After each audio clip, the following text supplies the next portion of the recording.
I don't need an umbrella, but you can use one if you need.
Listen, as long as you stick to your own path, it doesn't matter what Mother Nature...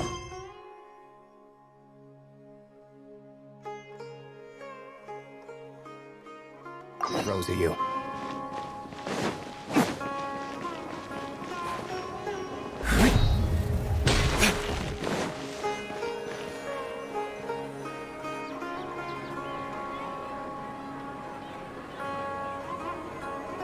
Sorry, I'm late. It took some convincing for the Master and Mistress to believe that Miss Dunyarzad was only sitting in the port for a while because she was in a bad mood. Anyway, I guess I should be thanking you. I haven't seen Miss Dunyarzad that happy in a long time. If it wasn't for you two, she probably would have been caught and dragged back much earlier. You sure sound a whole lot nicer than when we first met, Dia. Who would have thought you had such a soft spot for Dunyarzad?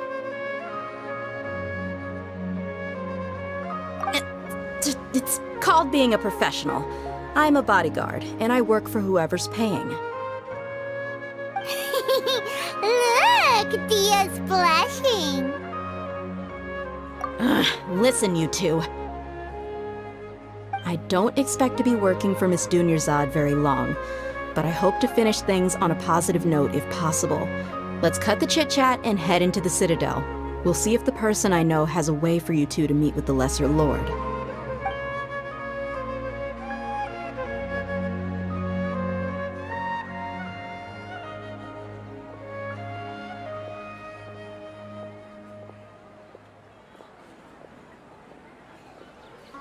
Oh, hey, Chief. Ha, Dia! What are you doing here? And well, didn't expect to see you three together. I take it you all know each other already? Mm-hmm. We met this morning after the Adventurers Guild pointed us to Osfon for more info. No kidding. Huh. So, where's Ruksha? I thought I'd help these two out by asking about the theft. Anything you can tell him? Rukshaw's gone over to the Academia. The Grand Sage recently ordered Sumeru City to begin bolstering its defenses, so people from all over have been called back to the city. Since you've already mentioned the theft, I suppose I might as well tell him what we know. Appreciate it, Chief. Theft? Sorry, what the heck are you guys talking about? Just recently, the Academia lost something, and there's a chance the item is connected with the Dendro Archon. This case might just somehow help you in meeting her. I suppose that's one way to look at it. But if you ask me, the case is more about the Academia than anything else. Let me fill you in. The Academia recently sent a convoy to pick up an important package from Aru village. Word got out, and the convoy was robbed on its way back. The Grand Sage took the whole matter very seriously. Not only did he dispatch the Matra, but also enlisted our help in the search for leads. All we know so far is that whatever was stolen is currently in Port Ormos. You two have heard of Port Ormos, haven't you? It's the largest commercial port in all of Sumeru. You can travel there by leaving Sumeru City and heading south along the river. The Academia's grip isn't long enough to reach all the way to Port Ormos, so the city's a little more laid back, meaning the population's also a mixed bag. You never know who you'll meet there. Apparently what was lost has a great deal to do with the Akasha, knowledge, and even the gods. I'm afraid I don't have any other details for you, though. If you're interested, maybe you could head to Port Ormos and ask around yourselves. If you want my advice, try introducing yourselves as students of the Academia once you're there. Are you serious, Chief? All the Academia students are in Sumeru City, you know. Why should they pretend to be students in Port Ormos? If you're also interested, just go there and see what happens. Count me out. I've got plenty of work to do here for the Homayani family. And take it from me, if you two really do decide to visit Port Ormos, you'd best watch your backs. Let's just say that the Eremites there aren't nearly as friendly as those here in Sumeru City. There are even some extremists who go around shouting slogans like, "Retake Sumeru for King Deshret." Word is that more and more are joining their movement. They're becoming a real headache for Chief and the others. You bet they are. King Deshret's been dead for thousands of years. Now they start spreading rumors of his return. Ridiculous. Not everyone's like you, Chief. Even the desert natives who abandoned their homes in the wilderness still wish to have a god of their own. Well, Traveler, that's about all the information we have for you. Thanks, Dia! And you too, Osfond! Since we've gathered all we could for the moment in Sumeru City, let's head to Port Ormos and see what we can find next! Miss Dunyarzad is looking forward to seeing you both at the Sub-Zerus Festival, so be sure to get yourselves back here in time for that. Good. Then we'll see you both at the Sub-Zerus Festival.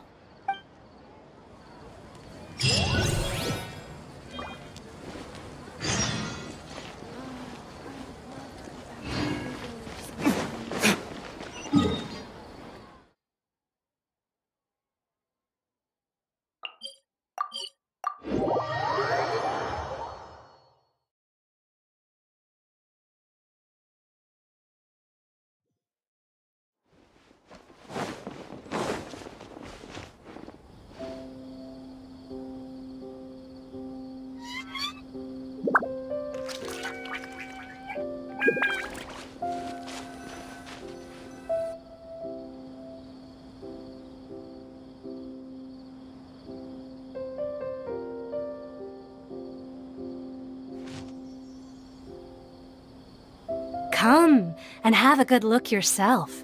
Traditional spices of the highest quality, made with pride and experience. You've got a deal. I can't thank you enough for always looking after my business. Believe me, I'm not making this up. Several Eremite mercenary groups are nearly in open conflict, but does the core of 30 care?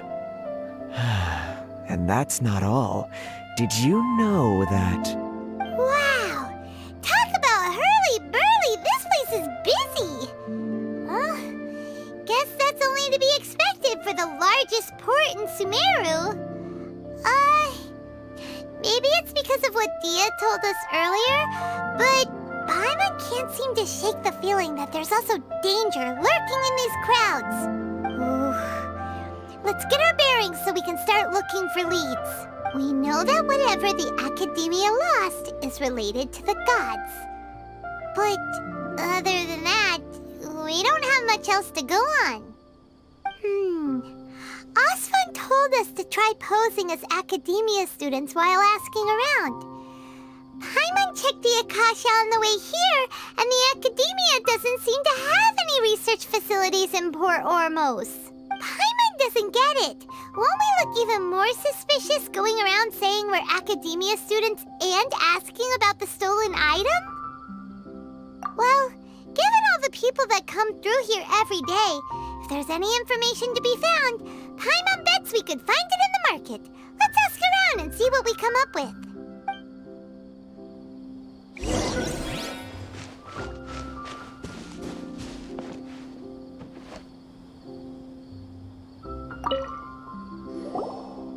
Welcome. Welcome. How can I help you two? Hi there. We would like to ask you a question. Do students from the Academia ever come to Port Ormos? Of course. Especially around this time of year. Students from Sumeru City that are about to graduate often come to Port Ormos to cut loose a little. Many people often talk about how hard it is to get accepted into the academia, let alone graduate. But those who finish their studies and go on to become full-time researchers at the academia have it even harder. Sure, we may not be Sumeru City, but Port Ormos offers beautiful scenery and a stress-free environment. Some even say it's good luck to come to Port Ormos, so students and researchers come flocking here when things get to be too much at the academia. Ah, you see over there? Those are students from the academia. They've been looking worried and miserable ever since they got here a few days ago. If you ask me, the life of a merchant is better. So long as the Akasha teaches us what we need, then life is good. Those students seem to be discussing something. Let's see if we can listen in.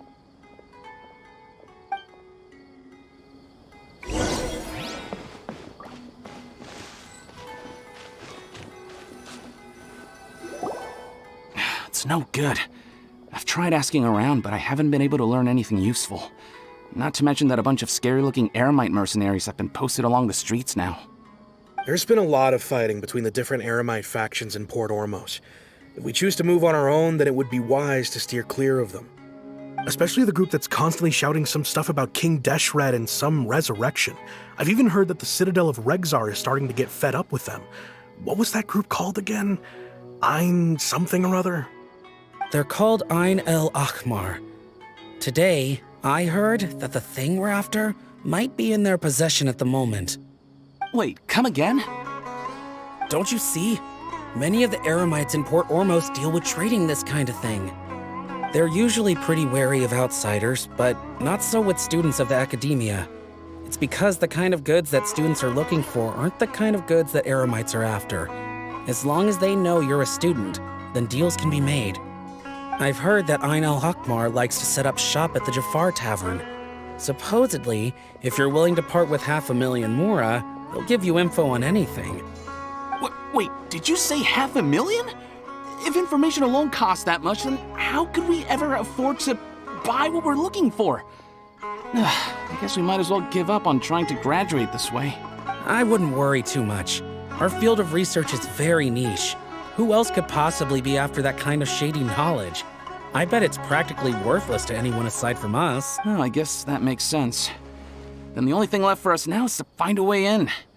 Why don't we all just pool our money together and pay for the information? Whoa! Did you hear that? A niche field of research and shady knowledge? It all sounds pretty suspicious to Paimon. Is knowledge something people just buy and sell like that? So, what's our plan? Wait, didn't you hear what they just said? Buying information is going to cost us 500,000 Mora! Have you lost your mind? Oh, all right. Paimon never thought she'd agree to parting with that kind of Mora. But if you know what you're doing, then we should give it a shot.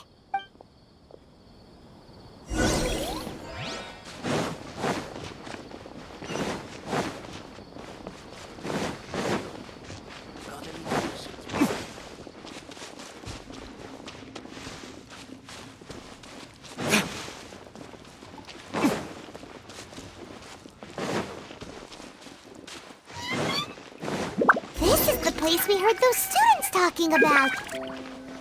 Let's find a seat somewhere and see if we can spot the group they mentioned. Oh, you've arrived. Please, take a seat. So, they think that they can go toe-to-toe with the boss? Huh! Once we reclaim the power of King Deshret, they'll be the first that the boss punishes. They're nothing to be afraid of. Our main rival now is the Caracal Battalion. They've also amassed a significant amount of Mora this time, so we mustn't underestimate them. How can the Caracal Battalion compete with the boss when they're nothing but a bunch of money-grubbing opportunists out for a quick Mora? Yeah, with Boss's fervent devotion, he'll be able to use this power to bring our god back this time.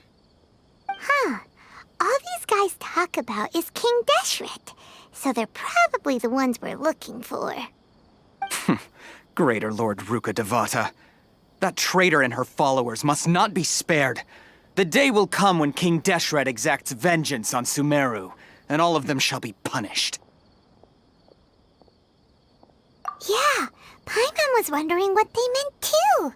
We should ask about that if we get the chance later.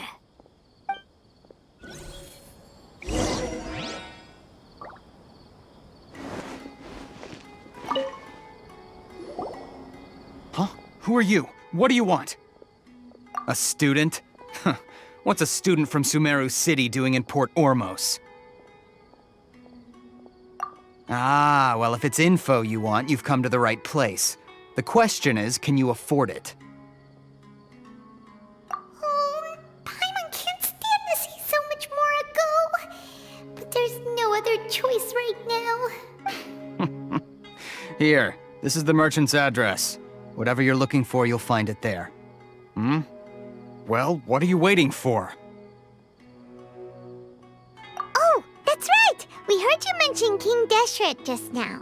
We're actually interested to know more because we're, archaeology students! Fine.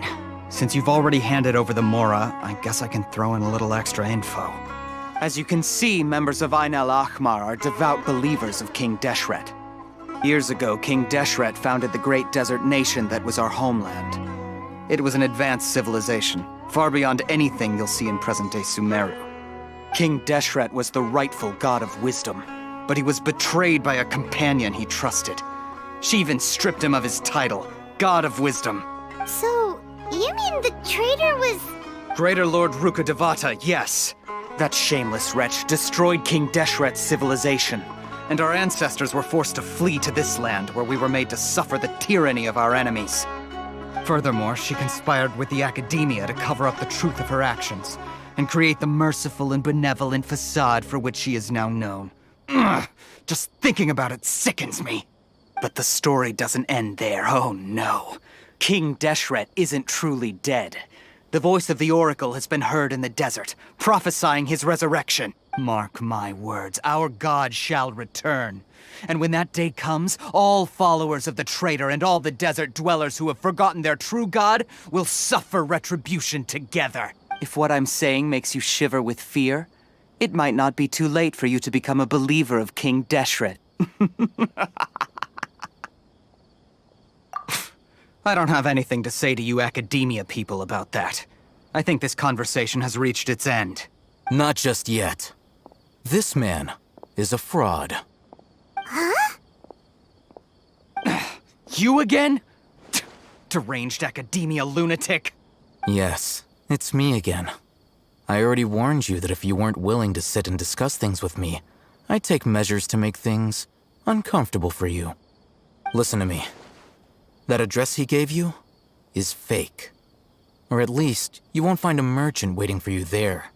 This group has been boasting all around that they can provide information on a certain item as a means of luring people into their territory. Once you show up, they keep up the act until they have hard evidence that you want to purchase said item. Then they use that to squeeze you for all the more you're worth. Hey! Shut it all, Hatham! What are you playing at, trying to ruin our business like this, hmm? I told you the other day. I wish to discuss my terms with your boss. Ha! The boss made it perfectly clear that he won't negotiate with you. Yes, and in no uncertain terms. But that was then. It does not preclude him from changing his mind in the future. I'm warning you, don't push us, or this could get ugly. We don't usually get rough with people from the Academia because it just complicates things. For a lunatic like you, though, we might just have to make an exception. If you're suggesting that we escalate this from a verbal exchange to a physical one, I accept. After all, even the Archons used war to negotiate the ownership of Tevat.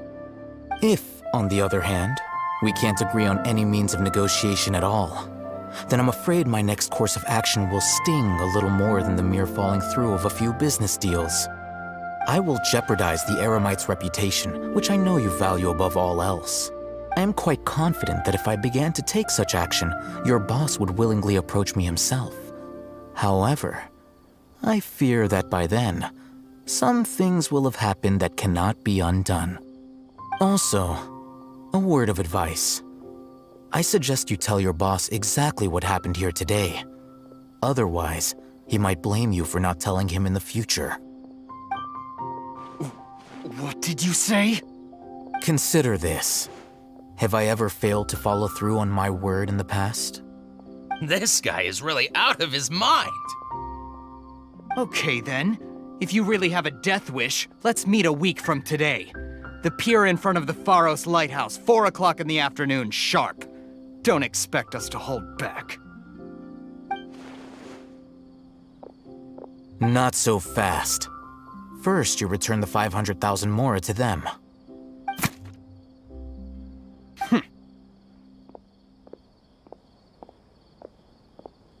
Please, I beg you, don't provoke them. We can't afford any trouble with this crowd. They haven't even paid for their food yet. Ah, Mr. Iman. There appears to be fewer staff in the restaurant recently. This wouldn't happen to be because they're all busy spreading the word to the students, would it?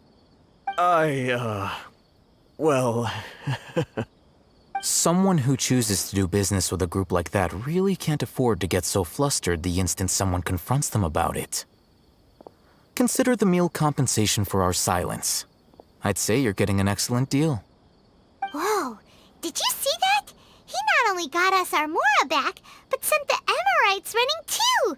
Plus, he seems to know a lot about what's going on around here. Let's catch up with him and ask some questions! He went that way! After him!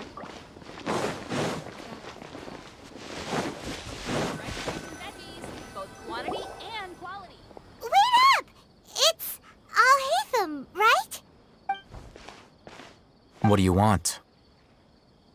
No need for thanks. My goal was to get to them, and you two gave me just the opportunity I needed. We're even. Oh, I advise you to keep your distance from them. Since they weren't able to make off with your Mora in the end, they might harass you again in the future. All right. Goodbye. Hold your horses! We still have something to ask you about!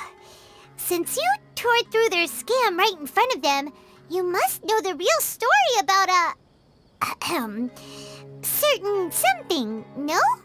Who exactly are you two? And why are you inquiring about that?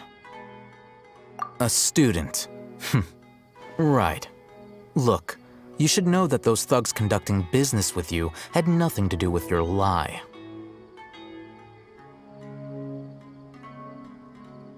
Huh? Oh, yeah! He's really strong.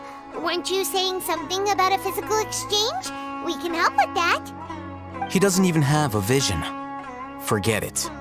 Maybe not, but he can still use elemental energy. Otherwise, there's no way we'd go asking for info from from guys like that. Those high-headed thugs are definitely gonna bring a lot of backup for your next meeting. Even if you don't go alone, you won't regret taking us with you.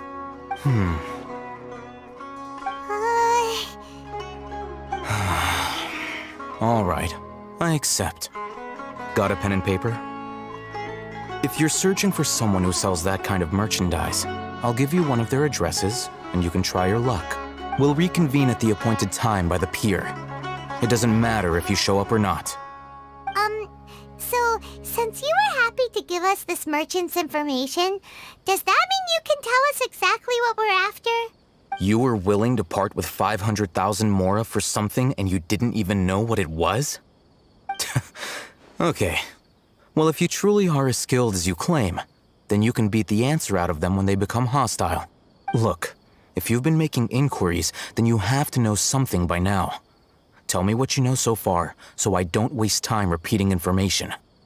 We know it's connected to the academia somehow, and that not only do the Eremites deal in it, but some students want to get a hold of it too. What else?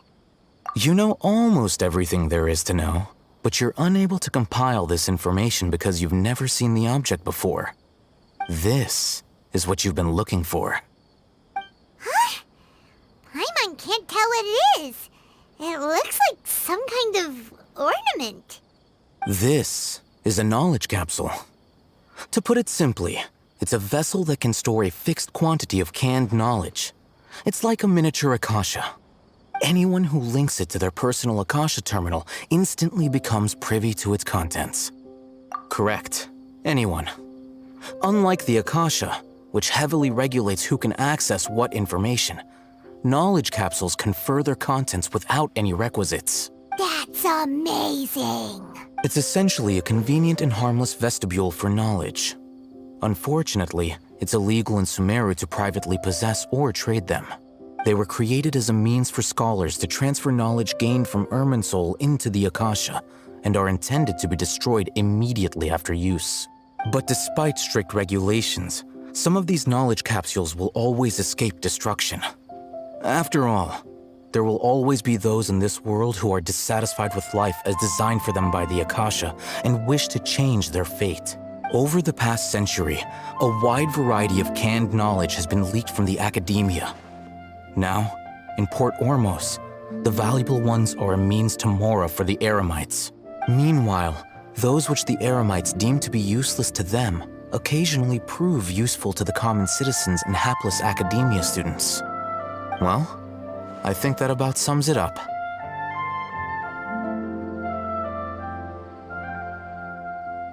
Ah, so that's your true objective. With our current arrangement, I don't believe I can offer an answer. You're still resolved. Fine. Let's talk somewhere with fewer people.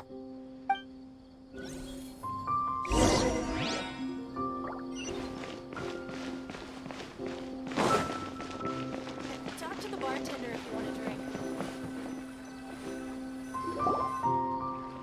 Let's continue our conversation here. If you wish to learn more about the knowledge capsule that the Academia lost, then you must help me with something. I need you to find someone named Dory, a traveling merchant. Unlike the peddlers who hawk inferior knowledge capsules, she often has quality goods in stock. Some say that as long as there is profit to be made, there is nothing she won't dare to sell. She's guarded against people from the Academia because most of her wares don't comply with Academia regulations. I think she blacklisted me. I met with her informant, but it soon became clear that they had no intention of letting me get any further. Become one of Dory's customers and earn her trust. This is my condition for further collaboration. Why do you want us to meet with her? Until you complete this task, you don't have question privileges. Fine. So how do we go about doing this? You two are outlanders who haven't been here for long, so Dory should view you as safe clients. I'll give you the informant's address and their contact password. Beyond the password, though, I have no way of knowing what other tricks she might have up her sleeve. You'll have to improvise. This is kind of nerve-wracking. The true challenge begins after you meet her. She has a keen nose for Mora and a shrewd eye for wares, and she only likes customers who she deems to have good taste. I'll prepare some funds for you.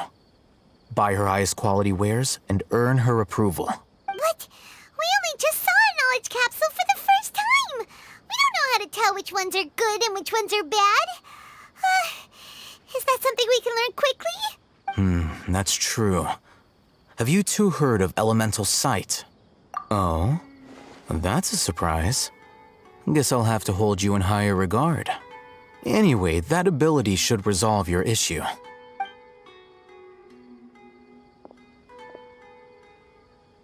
Here are 2 knowledge capsules. Tell me, can you detect any difference in their quality?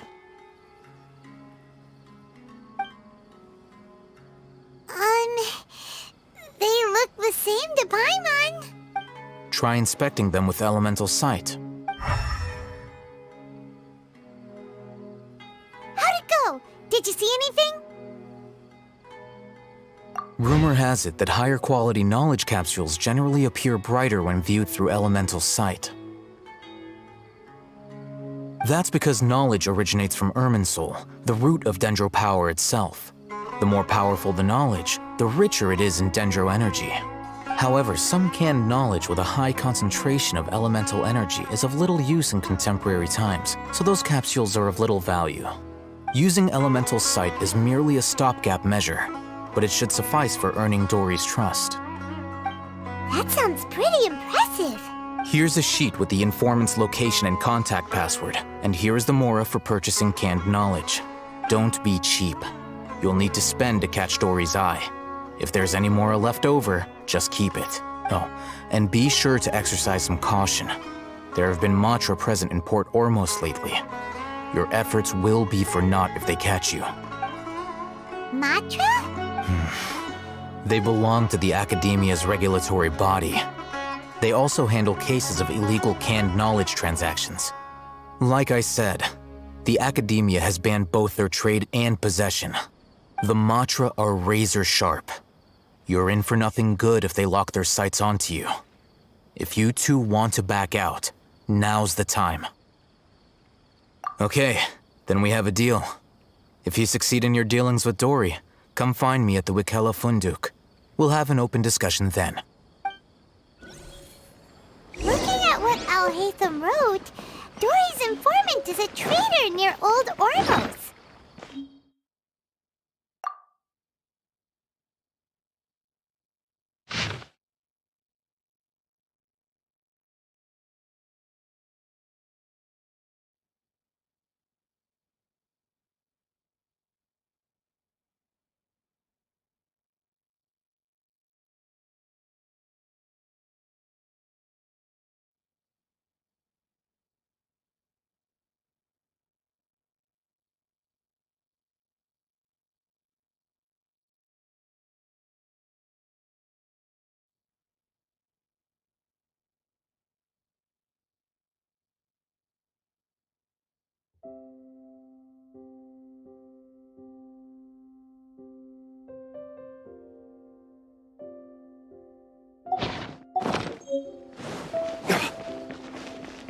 Let's follow these Hello.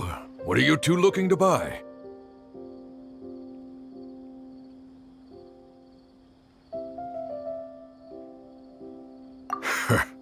What a unique palette.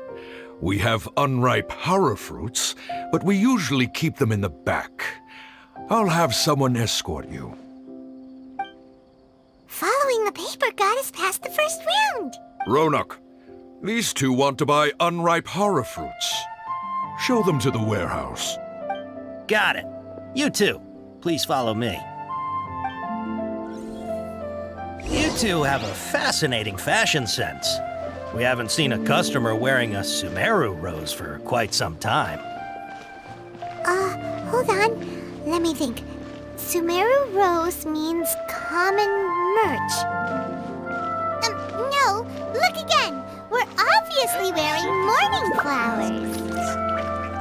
Ah, my mistake. I do apologize. Whew. That pop quiz sure was scary. The warehouse is up ahead. Please follow me.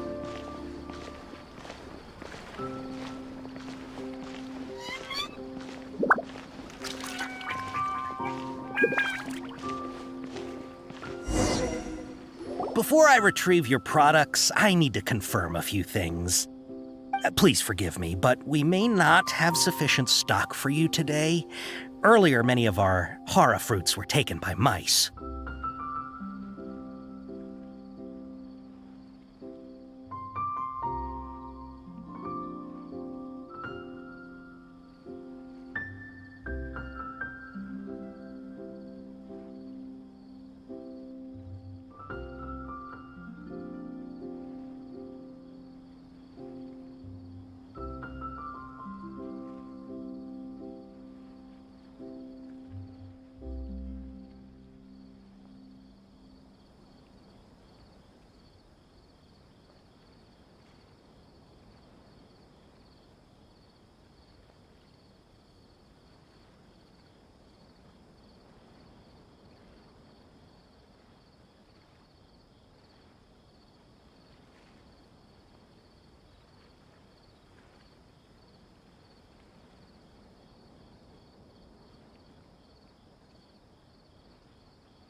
Thanks. If better goods come in, you'll be the first to know. You look like you have some skill. Why don't I pick out some fruits that'll make you dizzy?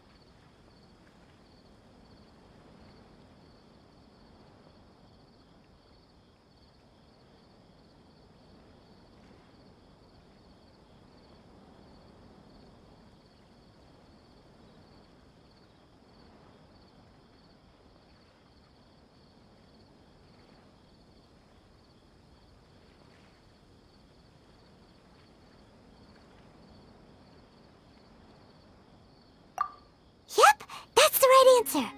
But eating horror fruit that makes your head and ears ring sounds like a bad life decision. Would you like your horror fruits to be packaged in the Sumeru City or Port Ormos style?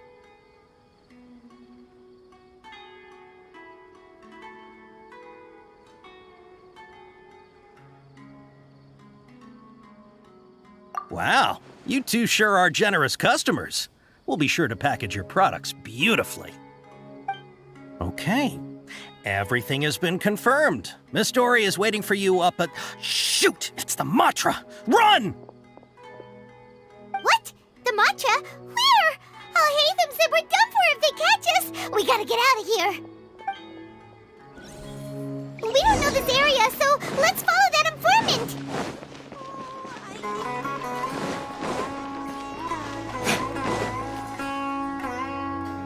He ran that way!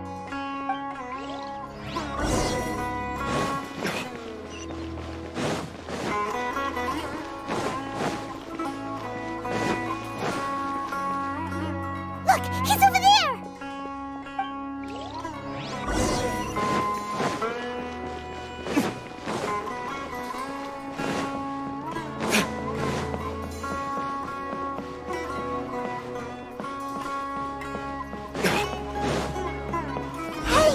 If you're hiding from the Rishbaland tiger, come this way! Another password! Huh? Oh, that voice came from behind... Here, over here. You can stop running now.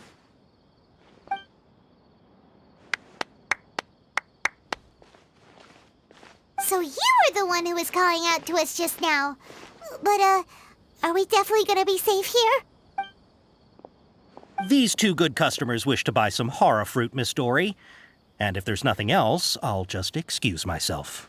Oh, very good. Thank you. Huh? Wait, you're Dory? Paimon sure thought you'd look a whole lot scarier. Hey, what are you trying to say, Princess Pea-Brain? I can be scary enough when I need to be, believe you me. If you don't watch what you say, then you can forget about doing any business. But it seems you two have actually done pretty well so far.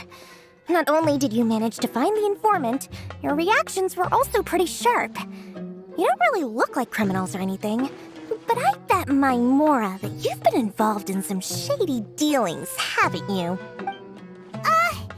Paimon's not sure if that's supposed to be a compliment, but we'll take it. I can't risk doing business with people who start huffing and puffing after just a few paces, no matter how much Mora they might have. Not only will they get caught by the Matra, but they'll also get us into trouble. As decent folks trying to run an honest business, we don't need any of that. Wouldn't you agree? So that's why I prefer to have customers like you. It's your first time here, but don't worry, I won't ask too many questions. Even if you wish to buy enough knowledge capsules to decorate your house with, please, knock yourself out. As long as you have lots of round, shiny Mora, then we're all good. Ah, yes, of course, of course. Go ahead, help yourselves. Voila! Wow, she has a trove of canned knowledge. Whew. She'd probably be in serious trouble if the Matra caught her with all this. What kind of products do you seek, my dear customers? Don't worry, I'm not interested in your reasons for buying. I can, however, offer some suggestions. Take this one, for example. An analysis of the sociological ideology and dialectics of the Hilichurls. Only 3 people in all of Teyvat have ever studied it, making it extremely rare. It's on sale now for 350,000 mora. Yeesh. Who would want to be an expert in that topic? Or how about the architectural styles and construction methods of Teyvat in the early Archon War period? With this one, you can become an expert in historic architecture preservation and find an excellent, well-paying job in nearly any nation. Ooh, now this sounds like it could be useful. 2 million mora, and it's yours. No discounts. Whoa! That's a lot of mora! Of course, you are free to pick whatever your heart's desire. The contents and price of each knowledge capsule are indicated in small text on the body of each one, down at the bottom. All right, let's try the method that Al-Haytham mentioned.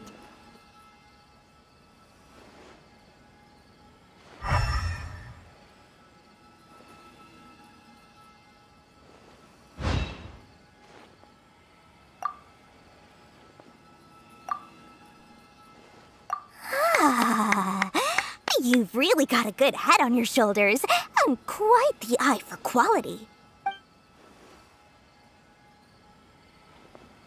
We'll take these, please and thank you. My oh my, you are blessed with a taste for both the exquisite and the extravagant. Customers like you are a rare breed. 1 in 100. No, 1 in 1,000 even. Listen, I have a special offer for you two. If you spend just 100,000 mora more, you can pick any knowledge capsule of your choice up to a value of 1 million mora. Say what now? Hey, did you hear that? Spend another 100K and we get a capsule worth a whole million! But all the canned knowledge we just bought is easily worth 500,000 mora. If we spend just a little more, we can get something worth 1 million mora. Isn't that a fantastic deal? Think about it. We've gone to all this trouble to get this canned knowledge. And so far, everything we bought belongs to Al-Haytham. Aren't you even the least bit curious about how this whole canned knowledge thing works? We're talking instant knowledge here. Don't you want to try it yourself?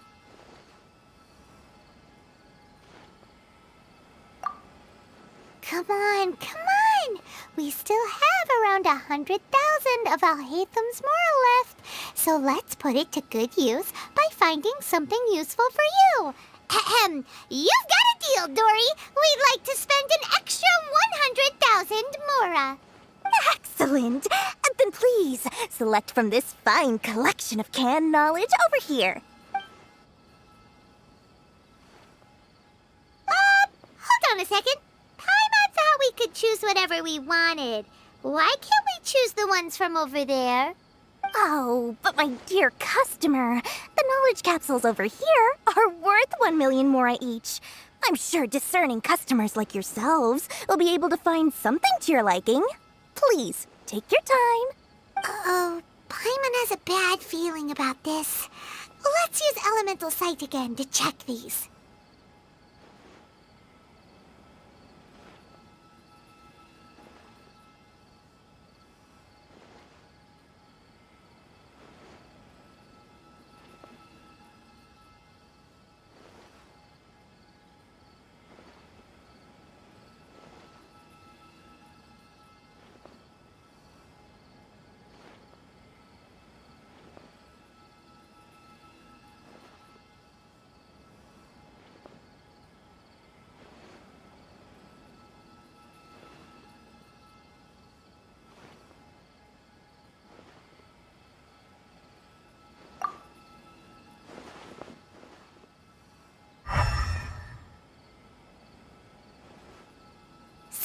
What did you see? So they're all worth about the same amount? Well, anyway, the mora's already been spent, so let's at least try to find something useful.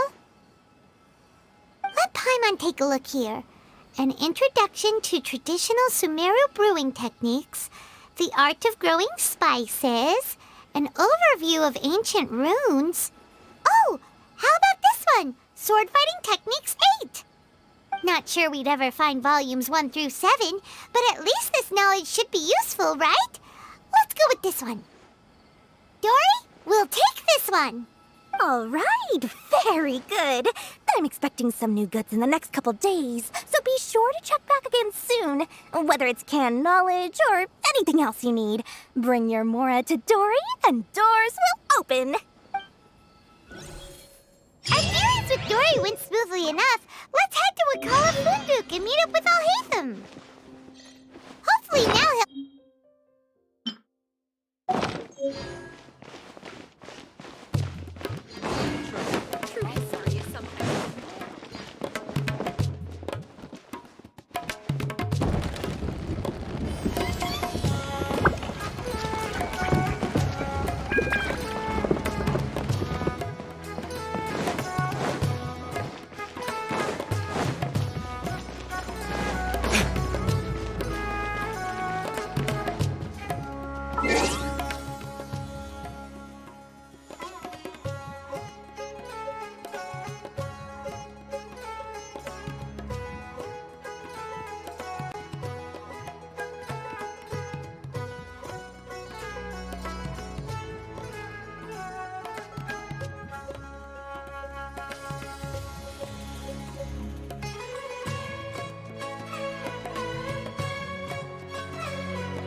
Ha, you two made it. And from the looks on your faces, you were successful. Whoa, there's so many people from the academia here. Why would you pick this place as our meetup spot? Well, Wikela Funduk is under the Academia's control, so naturally the Academia has people working here. I came to Port Ormos under the pretense of conducting official business. You're a pretty daring guy. Relax. No one here is interested in anything we say, and the Matcha won't come here. Okay now, tell me how your encounter with Dory went. Okay, we did what you asked. So, can you tell us about the knowledge capsule that the academia lost now? Before that, I have to ask, why are you two so intent on tracking it down? You don't have to answer, of course. Yeah, he just wants to meet the God of Wisdom and ask her about something important. We've been in Sumeru for a while now, but we still haven't found a way. When we heard that the academia had lost something that might be related to the gods, we came here in case it turned out to be our lucky break. In that case, you're on the right track. A short while ago, the academia lost a knowledge capsule in the desert. It's supposedly a divine knowledge capsule. Use it, and you'll gain the wisdom of the gods.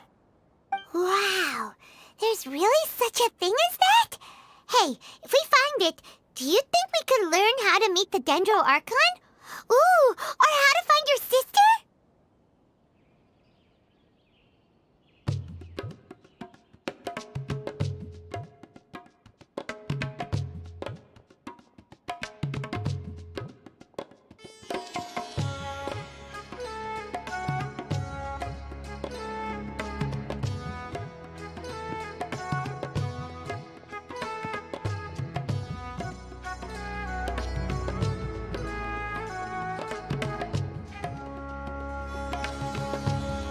I highly doubt it has any mystical properties, but it does indeed exist. And it's right here, in Port Ormos. So, where exactly? That's what we need to find out next.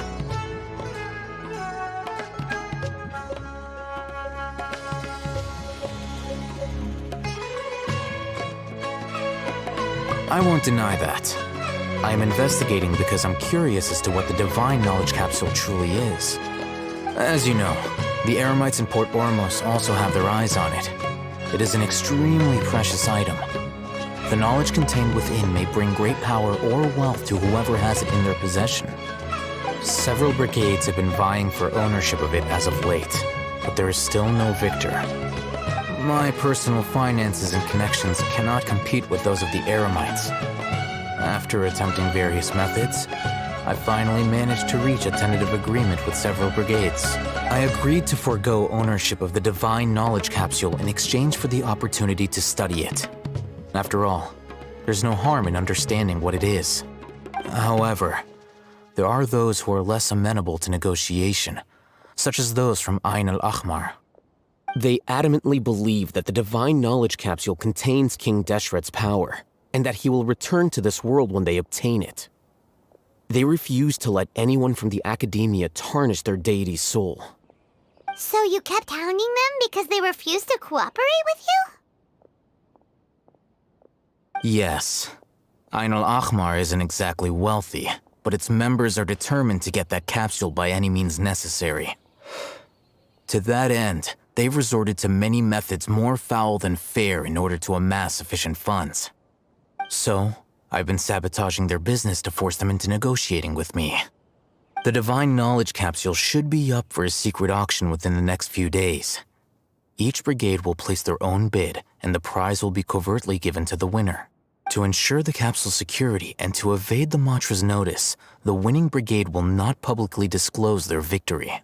Unless I know whose hands the Divine Knowledge Capsule ends up in, my agreements with them will fall through. Dory is the most reliable source of information, but that avenue was previously closed to me. With you on board now, the situation is different. In other words, you wanted us to befriend Dory so you could find out where the Divine Knowledge Capsule is. Yes, you can say that. But this arrangement harms none of us. The day after tomorrow, go back to Dory and try to purchase information on the Divine Knowledge Capsule's whereabouts. If she has no information, wait 2 days and approach her again. If I get the opportunity to study the Divine Knowledge Capsule, I will relay my findings to you. Will that suffice as compensation?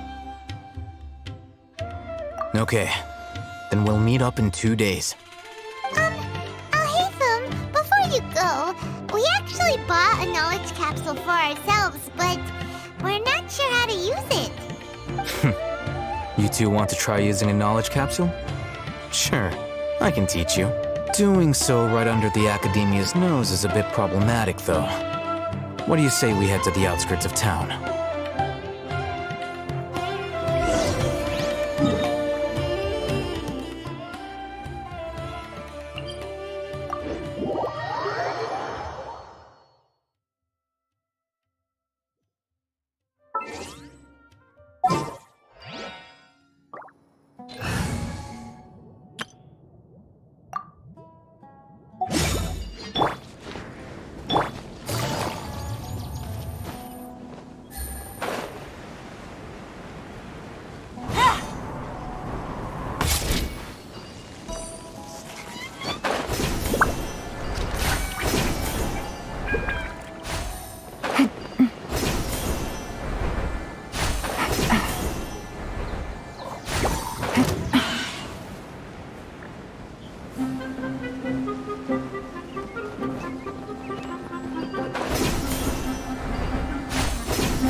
All right, this place works. Show me the capsule you purchased. Here. Sword Fighting Techniques 8. Huh. A combat class knowledge capsule. This class is something of a rare find these days, since most have been taken by the Eremites to augment their battle capabilities. Really? Aw, yeah, what a great buy! If you want to determine the efficacy of this capsule, I can evaluate your combat ability. However, effects will likely be minimal if you already possess a high amount of strength. We can conduct a controlled experiment where you fight 2 battles, one before using this knowledge capsule and one after. While you fight, we can use an Akasha terminal to monitor your various physical parameters. There may be variances in your physical strength between the 2 tests, as well as a disparity in your opponent's abilities. But don't worry, I'll run statistical analyses afterward to mitigate any confounding effects. Wow! Haytham! You must have been one of those guys at the Academia who got top grades on everything! Paimon's curious about something, though. You definitely weren't one of those students who needed canned knowledge to graduate from the Academia, right? So, why are you risking getting caught by the mantra for this capsule? When you are unable to understand a researcher's actions, most cases can be attributed to curiosity. This is but one theory. Sounds like you're trying to avoid the question. All right, let's begin the test. Just fight as you normally do.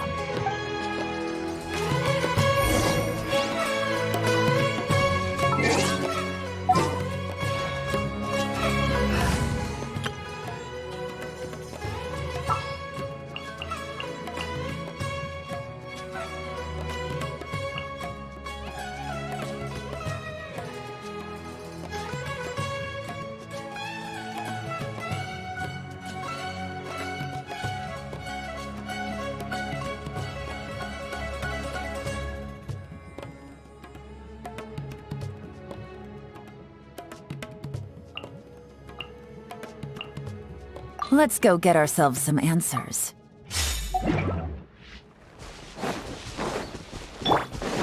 Burst forth!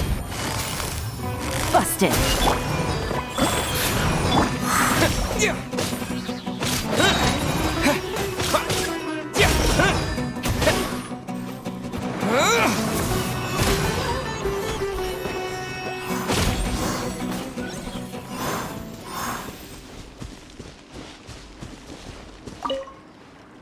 All right.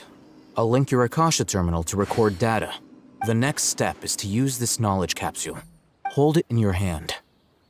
I'll help you establish a connection with it so you can activate its power.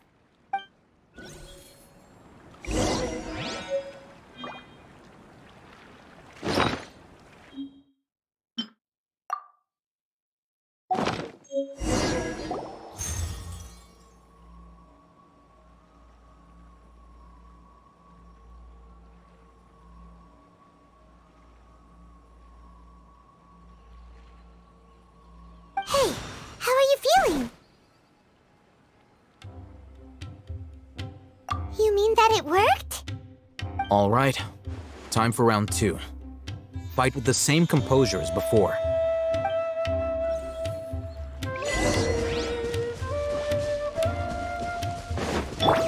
Come into being!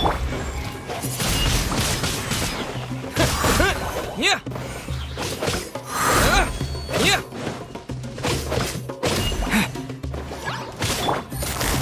Quietly now. This!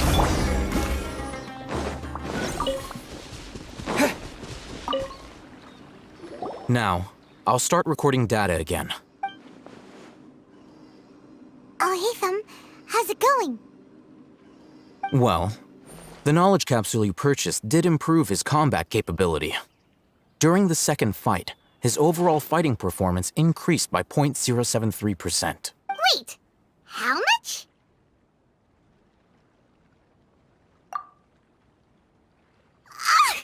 Dory's such a jerk! She totally scammed us! 1 million mora? This thing isn't worth a tenth of that amount! Of course, this could be because he is so powerful that the capsule's contents were unable to produce a substantial increase. At the very least, this test allowed me to gain more insight into you two. Our deal seems increasingly worth my investment. I'm heading back to Ikela Funduk. I await your response in 2 days' time. This is Mora for when you ask Dory for information. Pay her as much as she requests.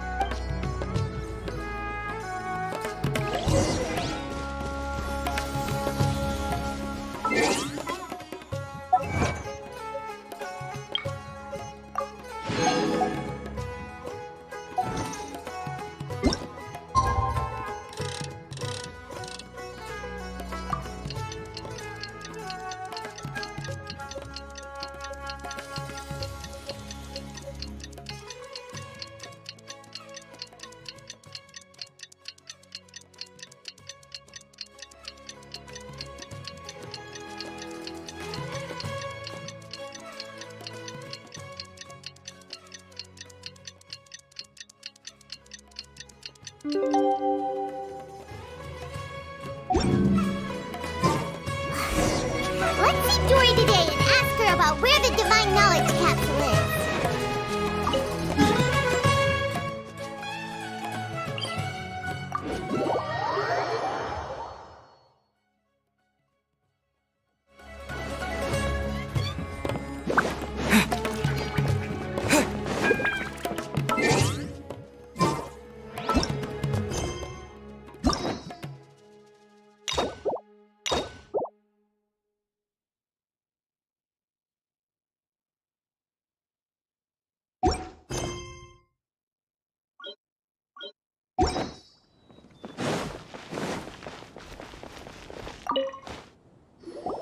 Over here! Oh, welcome back, my loyal patrons. What can I do for you this time? You name it. Canned knowledge, supplies, or anything else you need. I'll find a way to get it. Where there's a waterfall of Mora, there's a way. Can you really get us anything we want? Anything at all? Uh-huh. So it appears that canned knowledge alone is no longer sufficient for your opulent appetite. Then please oblige me. Tell me what you have in mind. Oh! I knew customers with pockets as deep as yours would undoubtedly crave something more profound than ordinary canned knowledge. But you know, that kind of information isn't going to be cheap. After all, I had to work really hard to weasel my way into the auction site. Not to mention that if anyone found out that I was the leaker, I would be in big, big trouble. But how can we be sure your information is accurate? Paimon's curious how you just happen to have this kind of info the moment we need it. Because to me, anything of value is what I consider to be my supply. Therefore, I must always be aware of what's hot on the market in order to secure more sales. As for the information's authenticity, well, you've no need to worry about that. I used a camera to take a picture of the transaction. That way, no one can dispute it. It's always a pleasure doing business with such sterling patrons. Now that you've paid in full, here's the scoop. The Divine Knowledge Capsule was purchased yesterday by a certain Misery, the leader of Ain el-Ahmar. Ain el-Ahmar? You mean the Eremites who worshipped King Deshret? Ah, so you're already familiar with them. The group has done everything in their power to obtain the Divine Knowledge Capsule. After all, they believe it contains the power of King Deshret. That Divine Knowledge Capsule is unlike any other canned knowledge I've seen before. It was glowing bright red. The capsule is clearly visible in the picture I took. You can look for yourself. Thanks for the info, Dory. Please, it's my pleasure. It's all thanks to discerning customers such as yourselves that my efforts yesterday were not in vain. Please, don't hesitate to contact me if you ever need anything else in the future. More effort, Dory, opens doors. Well, we figured out where the Divine Knowledge Capsule is. Turns out, it ended up in the hands of Ain el-Ahmar. Let's head back and talk to Al-Haytham.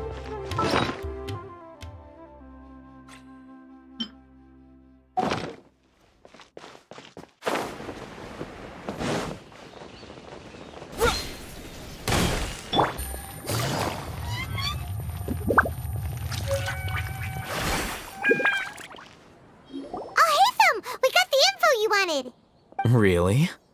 All right. Let's hear it. Dory even gave us evidence to verify the intel. Have a look. Huh, look at that. Clear as day. It must have taken some guts just to infiltrate the scene of the Eremites' transaction. But then to get close enough to take a picture like this. Bold move, Dory. Very bold move. All right. The person in this picture is indeed Misery, the leader of Ain el-Ahmar. And the glowing red capsule he's holding appears to be the Divine Knowledge Capsule. In which case, if we play our cards right, when we confront them next week, we should be able to force them to show their hand. At first, Paimon didn't get why you were provoking these Ain el-Ahmar guys. But now, it sort of makes sense. Everything's playing right into your hands. After we defeat them, we can finally have a serious talk with their boss and get them to lend us the Divine Knowledge Capsule. Thank you for your time and efforts. Take a few days off while I make some preparations. Let's meet up again on the afternoon of the arranged date, 3 o'clock sharp. See you then.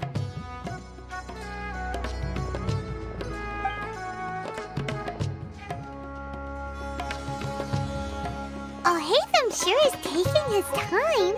Where could he be? Oh, there he is. Sorry to keep you waiting.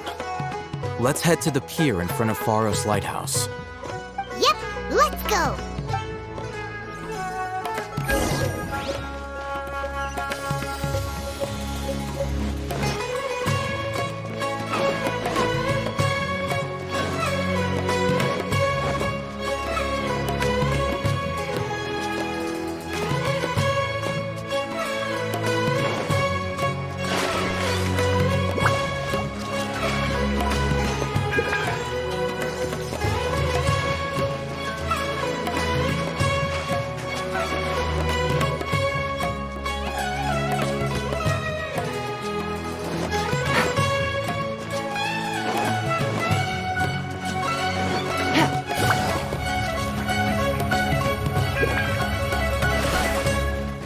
Take it easy.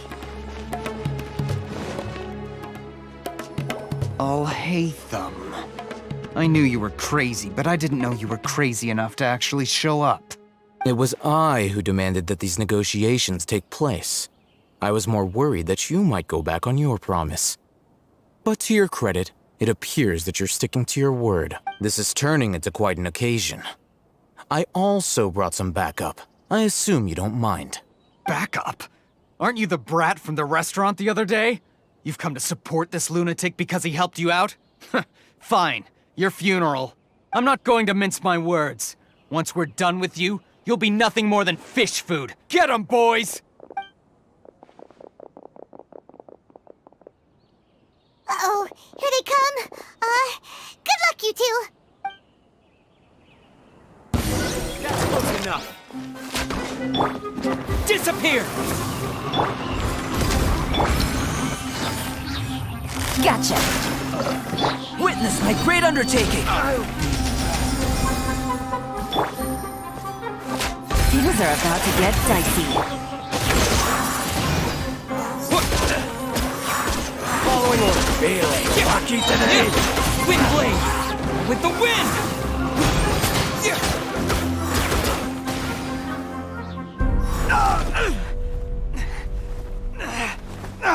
Academia scum!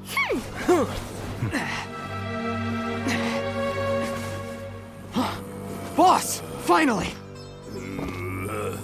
Did you use it? Great! Now we can...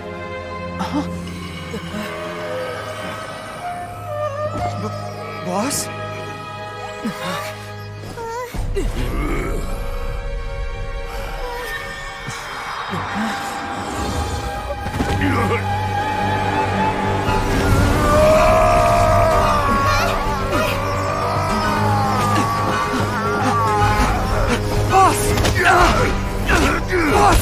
What's wrong? What happened to him? We have to cut his Akasha connection, now.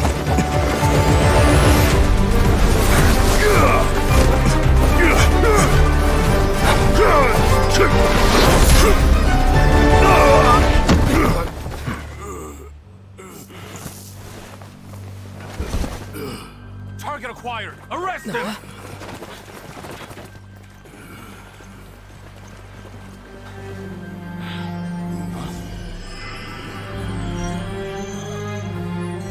Do not impede our work. Is that understood, Al-Haytham? Of course. I was only trying to help. Take him away!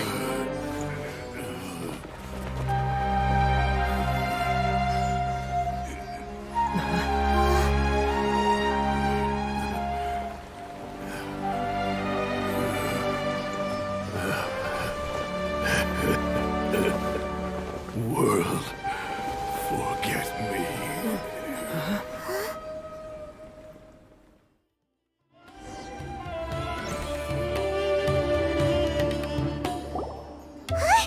What into that just happened? It's like that big guy suddenly lost his mind. It looks like he used the Divine Knowledge Capsule. You mean the Divine Knowledge Capsule did that to him? Oh, yeah. You mean how some researchers go insane after getting knowledge from Irminsul? I've heard of numerous incidents of researchers in Satyavada life going insane. The state that man is now in suggests that this is a similar situation. This Divine Knowledge Capsule does appear to be linked to the gods, but beyond that, it doesn't seem anything like the rumors suggest. Possessing it doesn't grant you divine wisdom or power. Did you hear what he said? World, forget me. What could that possibly mean? If the mantra took him away, then that means the Academia got the Divine Knowledge Capsule back, too. What a shame. We were so close. Still, Paimon didn't expect the Divine Knowledge Capsule would be so dangerous. Imagine if we tried to open it. Oh, who knows what would have happened to us? As things stand, there is no reason for me to remain in Port Ormos. I believe our collaboration has also reached its end. Oh, we were so busy trying to find the Divine Knowledge Capsule that Paimon forgot to ask you something. Since you're a member of the Academia, do you have any idea how we can go about meeting Lesser Lord Kusanali? Truthfully, I don't. Lesser Lord Kusanali appears to exist outside of Sumeru's entire administration. Most of the time, you wouldn't know she exists at all. Moreover, since the Academia possesses the Akasha, a symbol of our deity's wisdom, scholars have no reason to desire to make contact with the deity herself anyway. Everything about Lesser Lord Kusanali is such a mystery! I'm heading back to the Academia. How about you two? It's almost the day of the Sub-Zero's festival. Maybe we should head back too. We've been rushed off our feet over the past few days, so maybe a little rest and relaxation will do us good. Then we'll part ways here, Alhaitham. Until we meet again.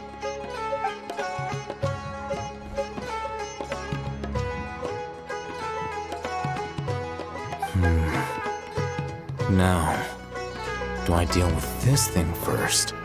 Or should I produce the report that the higher-ups require?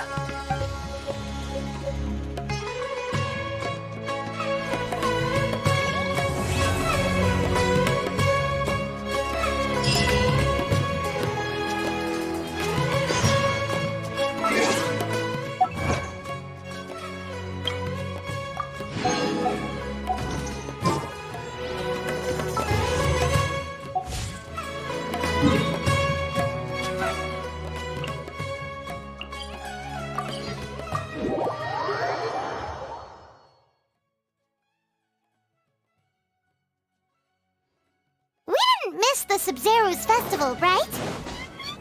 Let's hurry and find Dunyarzad! Paimon thinks she must be around the Grand Bazaar, since she showed us around there last time.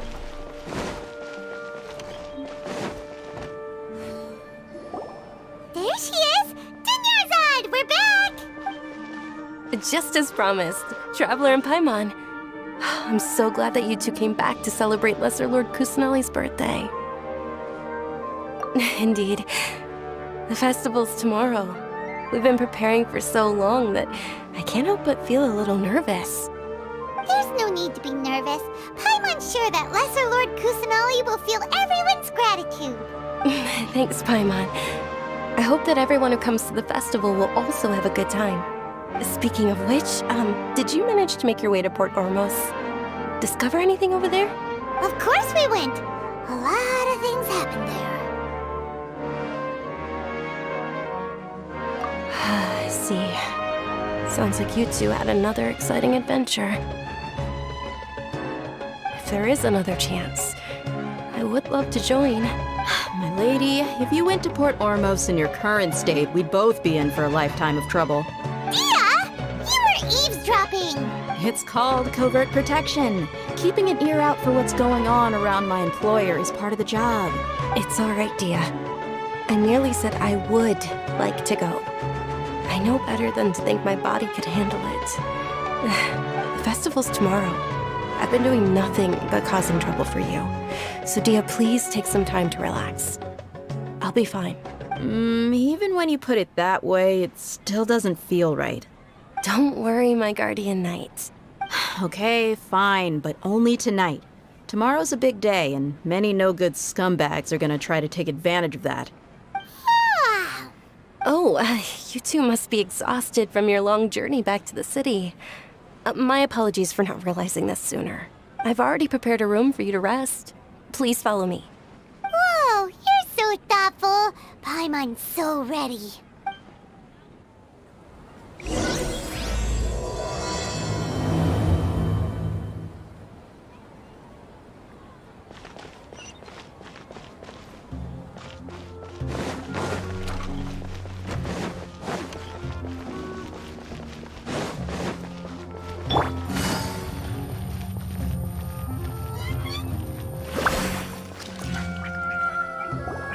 Here we are. It's also fairly close to where I've been staying. It looks really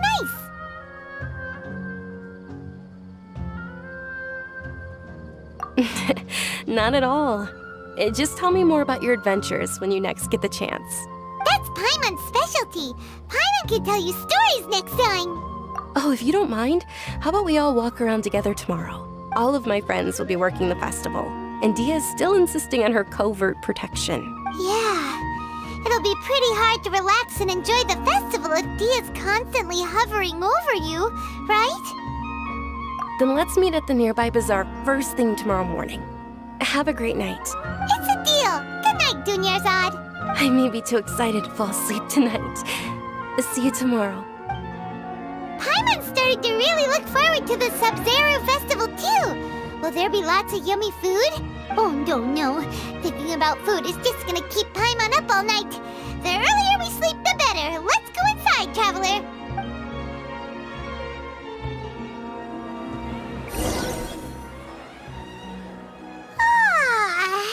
Did we oversleep? We should go meet Dunyarzad right away.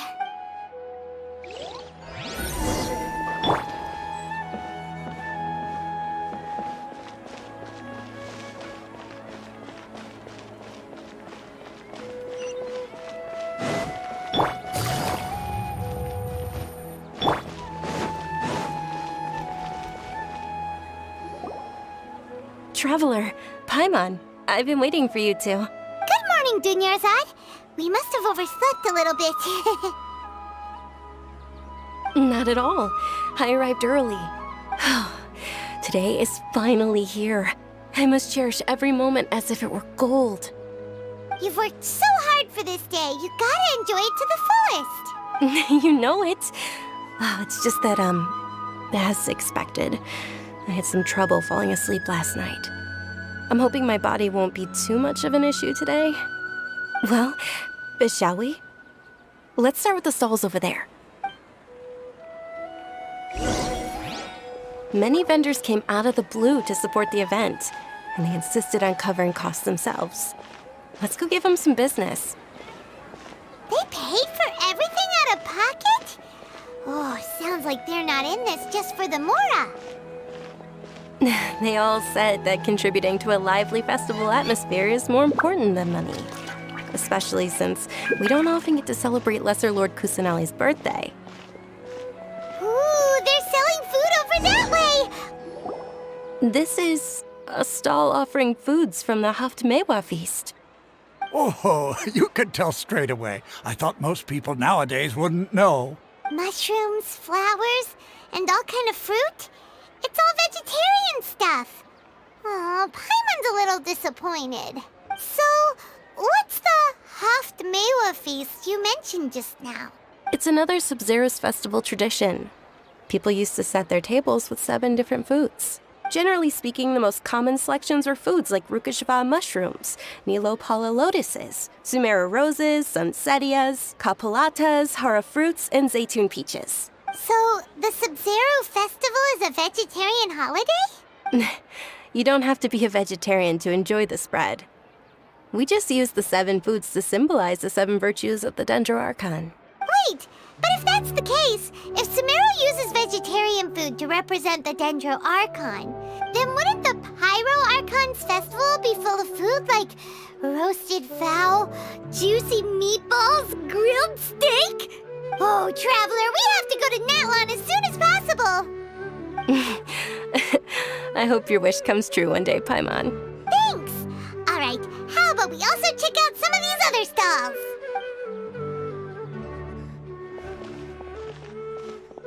Dear customers, would you like to try your hand at alchemical divination? What's alchemical divination? Those two things sound like they'd be fun to try together. Right? I thought the same when I first heard about it. It is said to be a mysterious craft invented by none other than Lesser Lord Kusanali herself. So, how does it work? It's quite simple. After you give me any 2 alchemical reagents, I'll use them to perform a random transmutation. Sure sounds random. So random that it will probably fail. That is precisely what we need. After the transmutation fails, your one and only diviner here will interpret the remnants. Well, according to Lesser Lord Kusanali, everything is interconnected, and all that occurs can be traced back to fate. You could say this is a pearl of old wisdom. Why does everything sound so much more credible when Dunyarzad says it? Are you guys working together? So that's the true wisdom behind it. This young lady sure knows her stuff. So, how about it? Want to give it a try?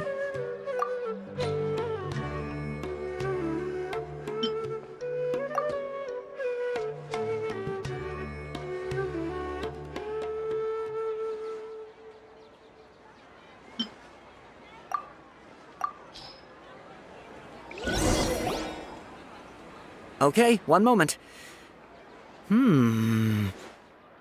It's the moon. Paimon wants to take a look too! Is it? It looks more like a pie that Paimon bit into. Generally speaking, the moon signifies... It means... Wait a moment. Is he really looking it up in a book? Oh, I remember now. It means illusions and lies. Illusions and lies? That sounds rather ominous. Yes, but this book says that if you trust your intuition and overcome your fears, the sun will surely rise. He's not even trying to hide his book anymore. Naturally, fate will only ever show you the beginning of a journey. It is up to you to forge your own ending. Oh, thank you so much. I'll keep that in mind. Oh, it's nothing.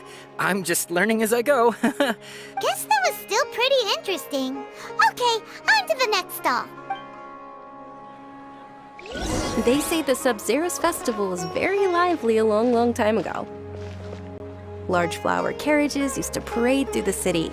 As they headed towards Port Ormos, people would throw flowers, candy, and liquor all along the way. Dunyarzad's eyes are sparkling right now. I wish I could have seen that spectacle. But if you ask me, I'm sure Nilu's Dance of Sub-Zeros will be just as impressive.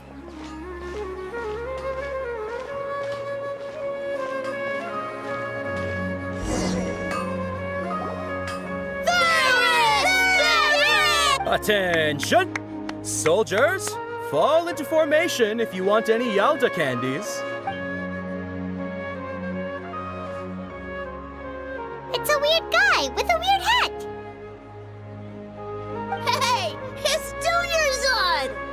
Wow! Miss Dunyarzad, the children love you even more than the Yalda candies. In the few short days it took to prepare for the Sub-Zeros Festival, the children have all grown very fond of you. The Hallowed Knight of Flowers. It's an honor that you know my name. Attention!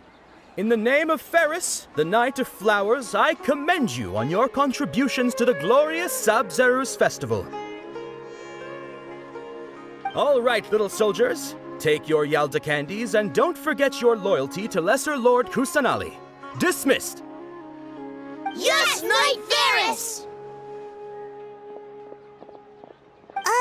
Just what is going on here? Ferris, the Knight of Flowers, is another Sub-Zeros Festival icon, and one immensely popular with children. In the past, the actor portraying Ferris would also sit on a flower carriage. It's all thanks to Miss Dunyarzad's sponsorship that the children can make such wonderful memories today. As are we to you, Vihar. Oh, not at all.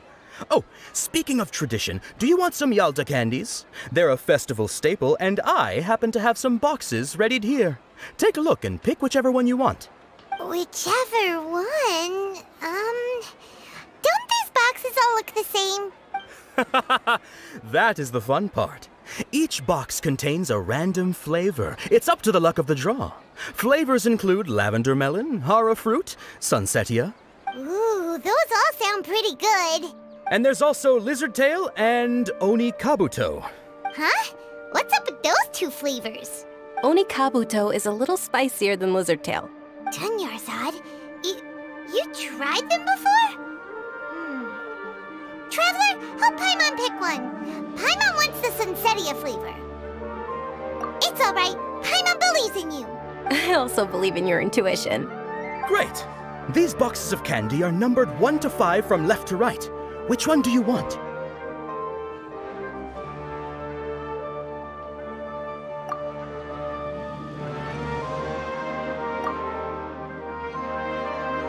Attention!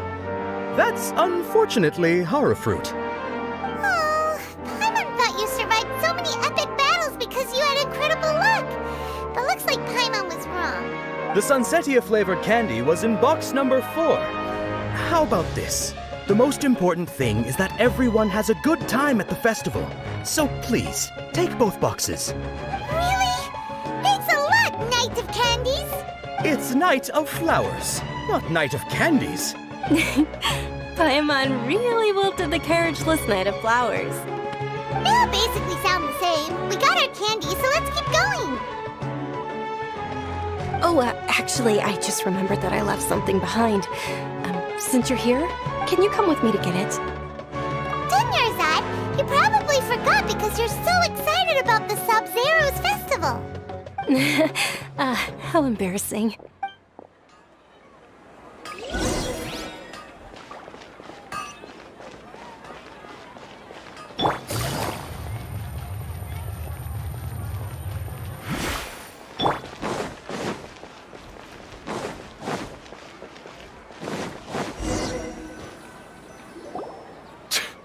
We're too late. Who knew the little lady was such an early riser? I know, right? Hey, wait a minute. Boss, isn't that her? Oh, that most certainly is. We're in luck. She's walking right into our clutches. Those Eremites don't look like they're up to any good. Who are you? I don't believe the Homayanis hired you. That's right.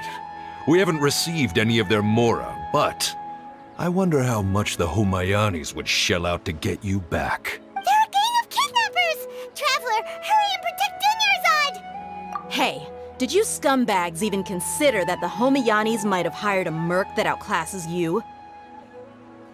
You're... Dia! Dia the Flame Mane! No wonder we mercs haven't heard anything about you for so long.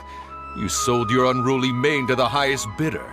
Don't speak so disrespectfully. My family started working with her as gratitude for her past kindness to us.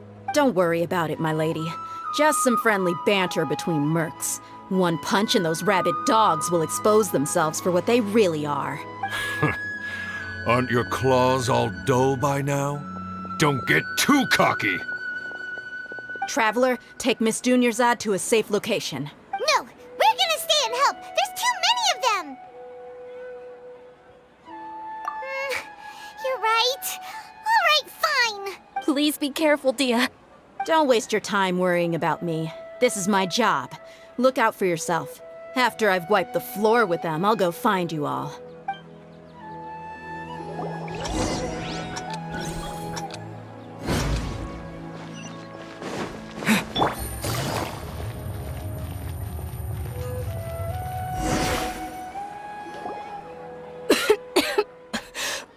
Dunyarzad, are you okay?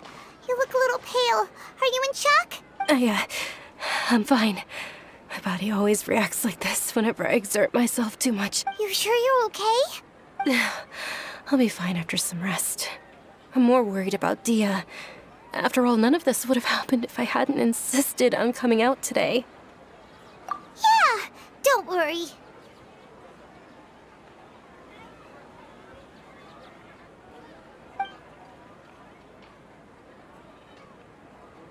My lady, Traveler, found ya. Dia! You took care of them so fast! Any more of them? Or rather, did anyone follow you? Dia, your arm! Oh, this? I'm fine. It's just a scratch. Normally, they wouldn't have been able to land a hit on me at all, but I'm still getting used to this new greatsword. Please, let me take a closer look. Come on, it's nothing. Us mercs aren't as fragile as you think. Hold on, you said something about a new greatsword. What happened to the one you were using before? About that. Well, I sold it, because I was low on mora. Stuff like this happens every now and then. It can't be. The anonymous donation that was used for the venue's final round of preparations? Hey, Miss Dunyarzad, I wasn't trying to make you cry, and I'm not gonna lose my commission because I made my employer cry, am I? Okay, making your employer cry won't affect your commission, but selling your weapon without permission and getting hurt? I'll have to reevaluate your performance. You're so unreasonable, my lady. Thank you very much, Dia. Don't be like that. I get embarrassed really easily. Are you feeling unwell again, Dunyarzad? My lady, your condition. Traveler, can you take her somewhere to rest? I'll look around the area to make sure we're safe from an ambush. Truly, I'm sorry for the trouble, everyone.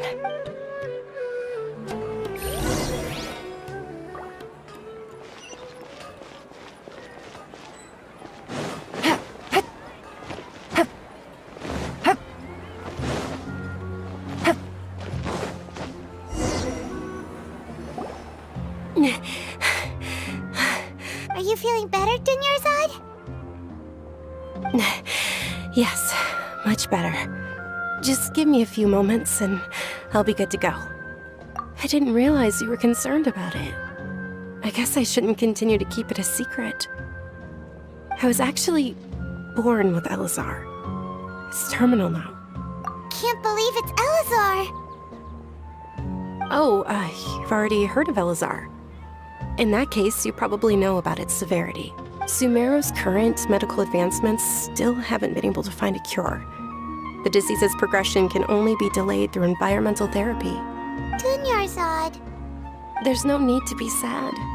I've always lived with Elazar and I came to terms with it a long time ago.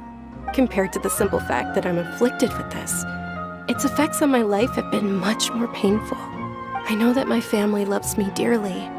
They've done all they can to provide the best environment for me so that I can live for that much longer. However, I know I will one day succumb to this. Did you know? Before I ran away from home this time, the world outside of my home didn't even know that I existed. Since I was a child, all I could do was sit on my bed and stare at everything outside of my window. I'm sure my family's worried and disappointed in me for running away, but I just didn't want to have any regrets. I wanted to meet other people. To me, there's nothing more beautiful than being able to meet and speak with others. Not to mention the incredible time spent preparing for the festival. The joy on everyone's faces here, and all the support I've received from friends like Dia. This way, when my final day does arrive, it will be less sorrowful. At the very least, many people will remember that I once existed in this world, right?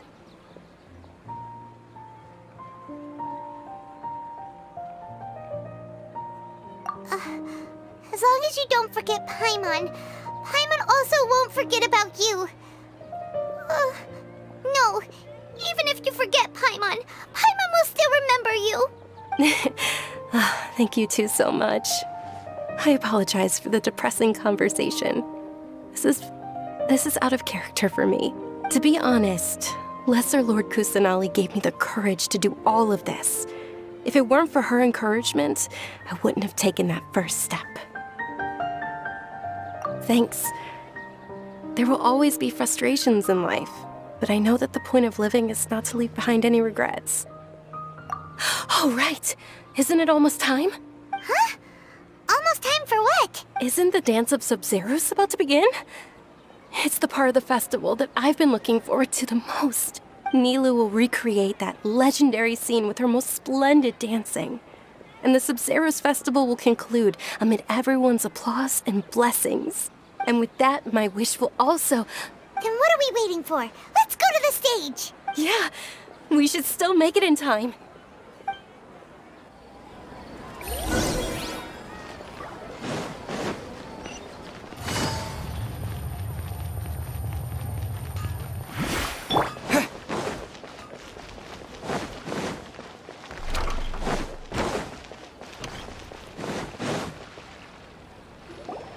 Were you not aware that the law prohibits this type of performance from taking place without prior permission?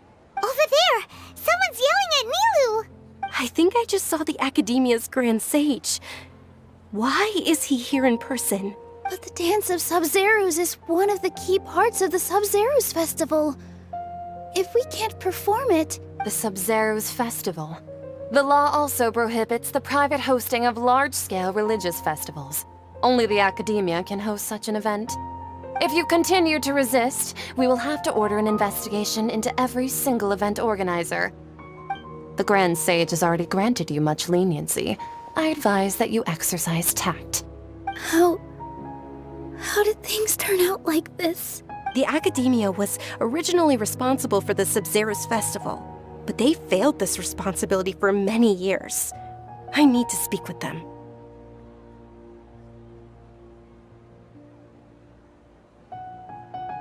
This is a hard pill to swallow, but you're right. Things would only get worse. Art, dance. Aren't you ashamed of pursuing such frivolous and meaningless activities in this land of knowledge and reason? Our Archon created the utopia that is Sumeru City for all scholars who sought validity, verity, and truth, while people like you wish to defile it.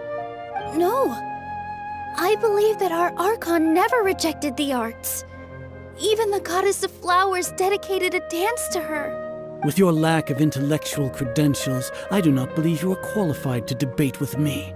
What you should be doing is finding workers to tear down this ridiculous eyesore. When we return, have the scribe draft an ordinance before the next Nyagarbha day that prohibits public art performances. We will announce it to the public later via the Akasha. Understood. I will inform him when I return. The Sub-Zero's festival. Go celebrate the birth of that god to your heart's content. Nilu, are you okay? Oh, Dunyarzad. You all saw that just now? The Grand Sage ordered us to stop the performance. Yeah.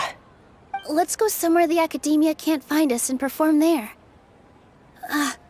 But how do we let everyone know? And what about the atmosphere on the stage? Or we could get people to block them off so they can't interrupt the performance. No. They just threatened to investigate the organizers. If we were caught... Nilu, it's all right. Don't worry about it. But you've been looking forward to the Dance of Sub-Zero so much. And I know how important this festival is to you. I don't want you to have any regrets. It's okay. Seeing you care this much about my feelings is more than enough. It would be too risky to continue the Sub-Zero's festival at this point. I don't want to get everyone in trouble. If you say so. But you can sneak out for the next Sub-Zero's festival, right? We'll make sure the next one is a smashing success. The next one. Yes. Okay, it's a promise. It will be a smashing success. I can't believe this is how things turned out. Those heartless geezers. It really is okay. There's nothing we can do about it. Still, I'd be lying if I said I had no regrets. I would have loved to see Nilu's dance.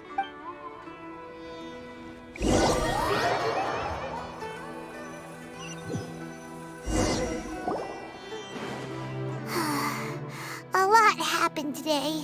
It's a shame the festival ended the way it did. Nilu and Dunyarzad promised to make the next Sub-Zero's festival a success, but Dunyarzad is running out of time.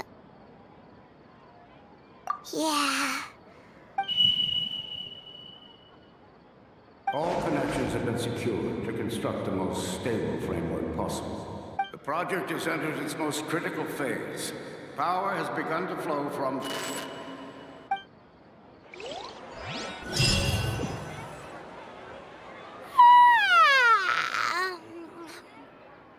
Oh, we're gonna be late! It's all because you wouldn't get out of bed! We should go meet Dunyarzad right away!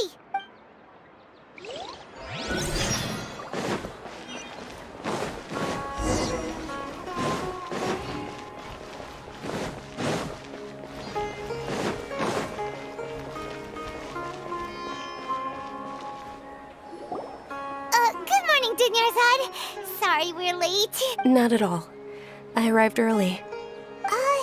You seem kinda tired. Did you not get enough sleep? I'm doing well. There's no need to worry. Shall we go? Let's start with the stalls over there. Sure! Traveler? Why are you just standing there? Let's get going!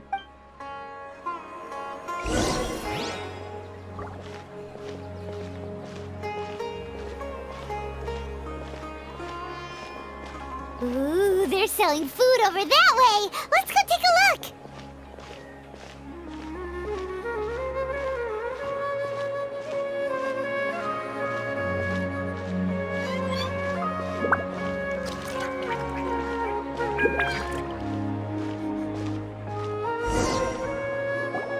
This is a stall offering foods from the Haftmewa feast. You are quite well informed, miss. I thought most people nowadays wouldn't know. They're all plants! Oh, Paimon's a little disappointed. Actually, what is the Haftmewa feast you mentioned just now? It's one of the Sabzerus festival's traditions. People used to set their tables with 7 different foods to symbolize the 7 virtues of the Dendroarchon.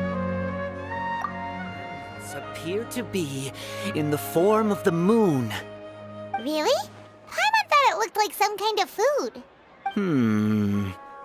The moon signifies... It's escaping me for now. Wait a moment. Is he really looking it up in a book? Oh, right. It means illusions and lies. But if you trust your intuition and overcome your fears, the sun will surely rise. Understood. I'll keep that in mind. Oh, it's nothing. I'm just learning as I go. Guess that was still pretty interesting. Okay, on to the next stall.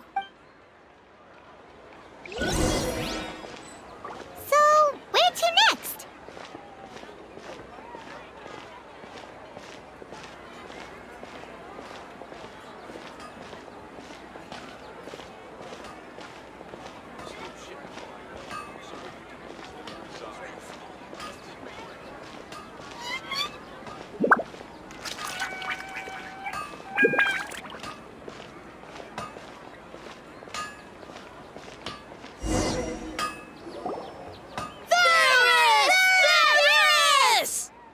All right, soldiers. Now that you have your Yalda candies, don't forget your loyalty to Lesser Lord. Yes, Knight Ferris!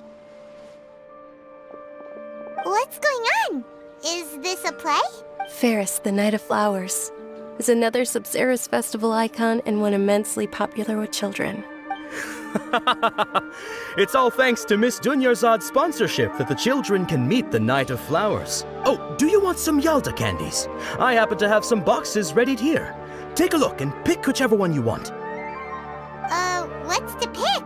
Don't these boxes all look the same? It's not that simple. Each box contains a random flavor. It's up to the luck of the draw. Flavors include lavender melon, hara fruit, sunsetia. Ooh, how interesting. And there's also lizard tail and oni kabuto. Ugh, why do those flavors even exist? Traveler, help Paimon pick one. Paimon wants to eat the sunsetia flavor. Great! These boxes of candy are numbered 1 to 5. Ah, excellently chosen. Number 4 is indeed sunsetia. Ha-ha! Paimon bet you had incredible luck, and Paimon was right!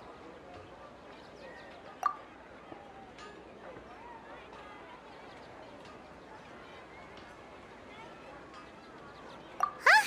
How's that possible? It's obviously random.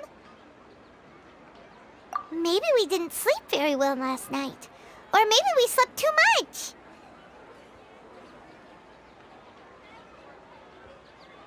Oh, sure. Huh? Where are you going? You're just gonna walk off like that?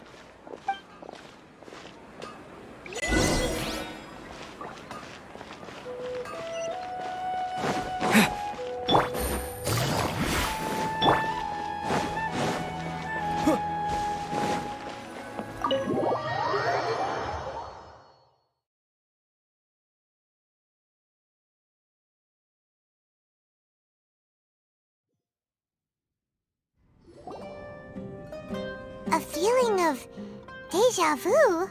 Oh, Paimon knows what that is.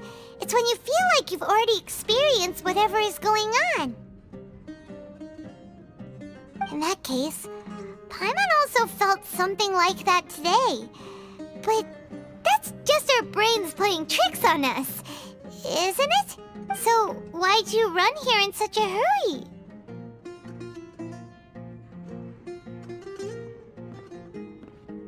So that's it! You're intentionally doing things you usually wouldn't and seeing if you still get that same feeling of deja vu. Welcome, you two. Are you here for lunch? What would you like to eat? Got it. You don't look like you're from these parts, but I gotta say, you've got good taste. I'll give this order to the kitchen. Charcoal-baked Angelina cake? Isn't it that burned thing that didn't look tasty at all? Oh, Paimon understands what you're trying to do now. You'd never normally order something like this.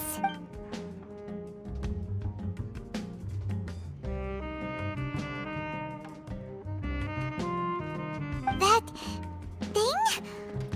Are you really gonna eat it? Isn't this going a bit too far?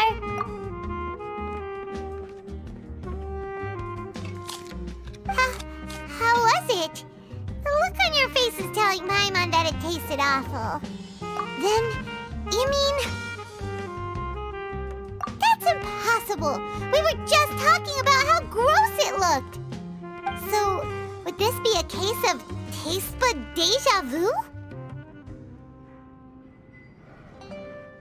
Paimon also gets the impression that we've been here many times, even though we aren't regulars. How about we go out again and try something else?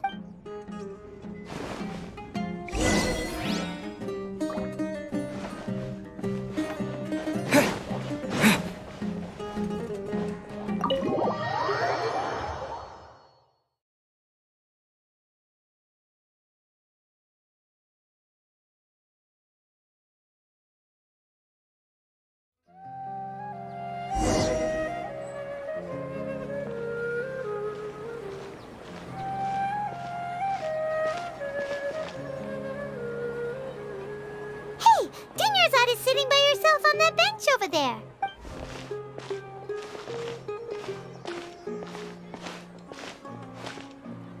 What a coincidence, Dinyarzad.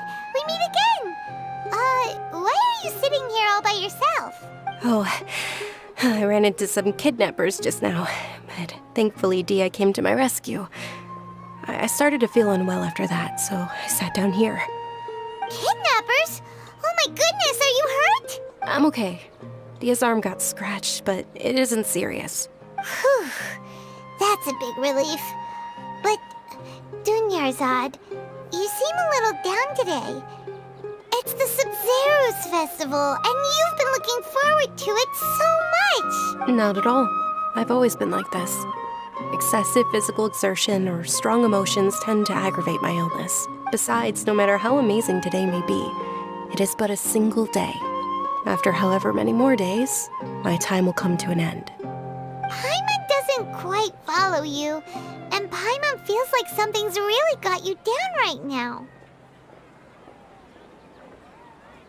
It really is fine. I don't mind.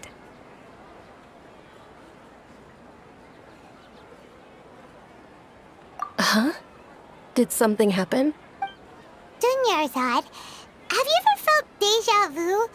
You know, like when you've already experienced something that's happening right now? Deja vu? No. But my days have been the same for years now. Even if I were feeling deja vu, I suppose I would already be used to it. Oh, Paimon sees. Then, is it only the two of us? It's almost time. Huh? Time for what? Nilou's Dance of Sub-Zeros is about to begin. Let's go.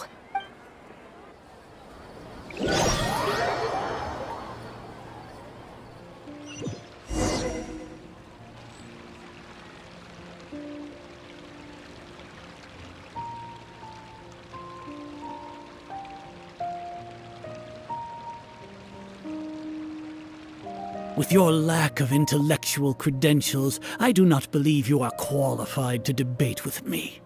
What you should be doing is finding workers to tear down this ridiculous eyesore.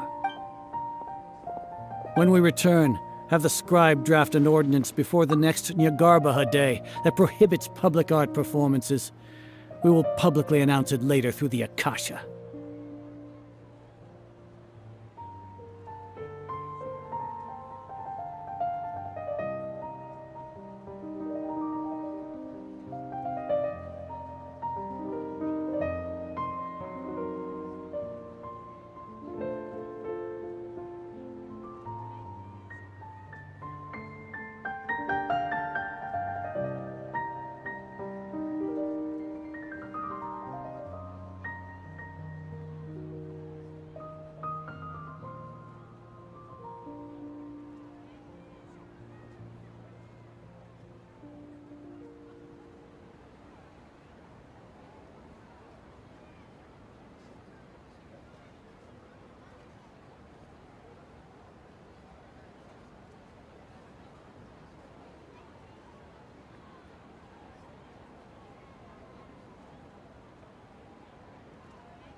Understood.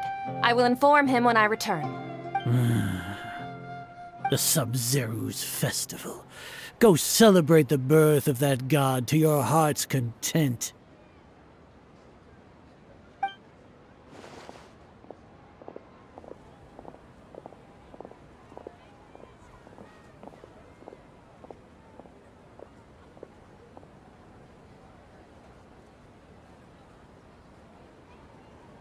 Nilu, are you okay?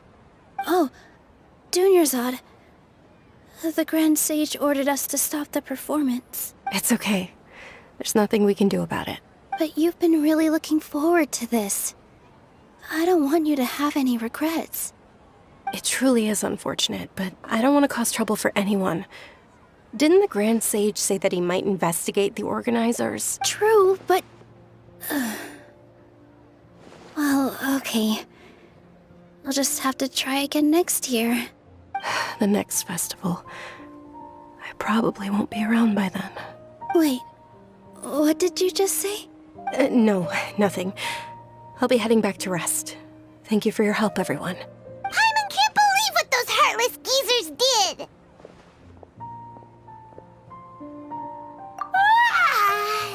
Did Dunyarzad already go back? We should also return and get some sleep.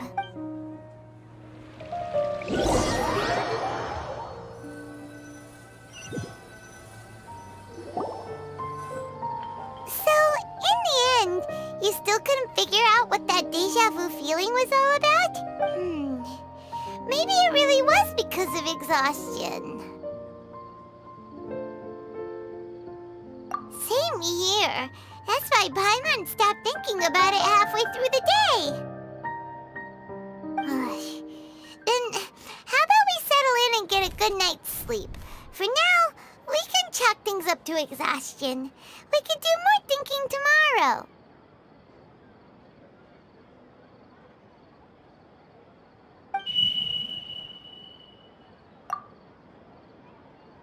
Observing a modest drop in the output of jnana energy, but values still remain within normal parameters.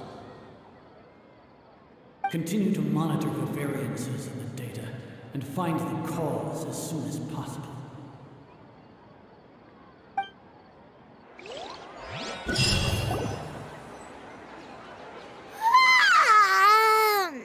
Why does Paimon feel so tired after so much sleep? Anyway, we should go meet Dunyarzad right away.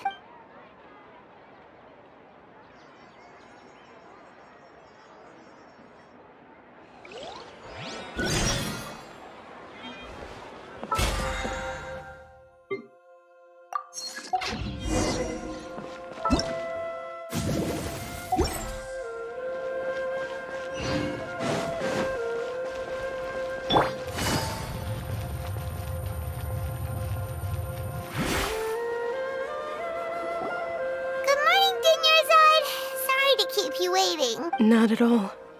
I arrived early. Huh? Paimon thinks you sound kinda tired. Did you not get enough sleep? I'm doing well. There's no need to worry. Shall we go? Let's start with the stalls over there. Great idea! Let's get going! Traveler?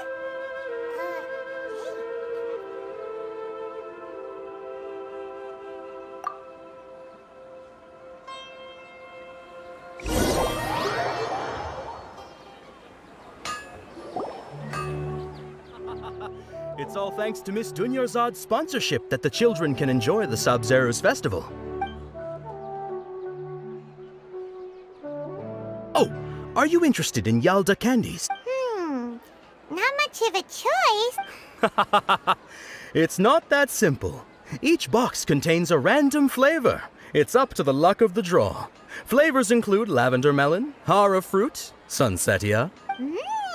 They all sound pretty tasty. And there's also lizard tail and oni kabuto. Huh? What were those last two? He'll help me choose. Paimon wants to eat the sunsetia flavor. No problem. These boxes of candy are numbered 1 to 5 from left to right. Which one do you want? Oh, I like your confidence. No hesitation at all. Oh, congratulations! Number 4 is indeed Sunsetia.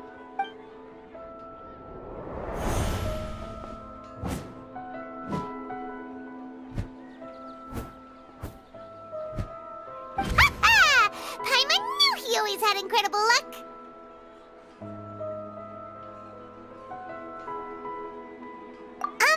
Paimon's not really interested in the other flavors. Wait. How did you know? Don't tell me that you already knew which flavor was in each box. What? He was right about all of them? That couldn't have been luck. How is this possible? I packed all those boxes this morning and they've been sealed ever since. You couldn't have known beforehand. Mind reading? X-ray vision? Or some kind of magic trick? This is way too freaky. Tell us what's going on! Since when did you get superpowers? Traveler?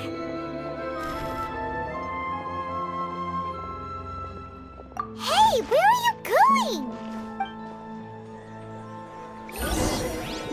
What's going on?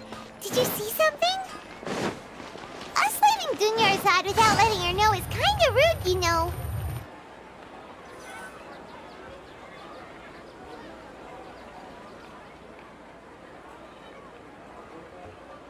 Take it easy.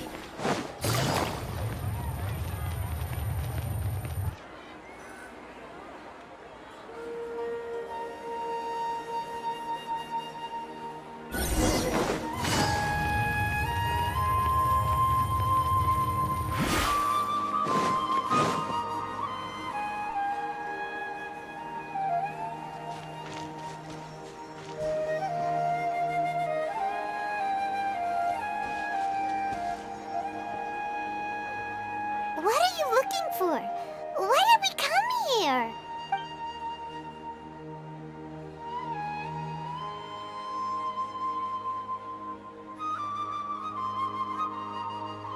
Traveler?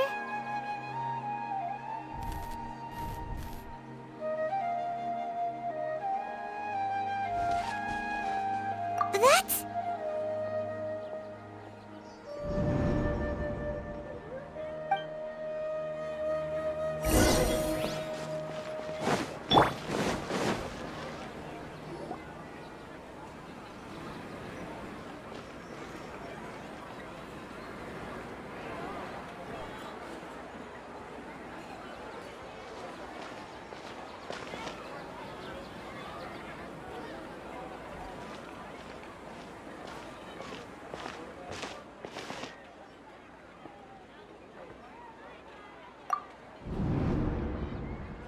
Look!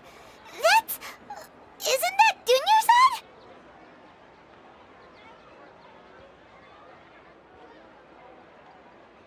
What's happening here? Why are there 2 Dunyarzads?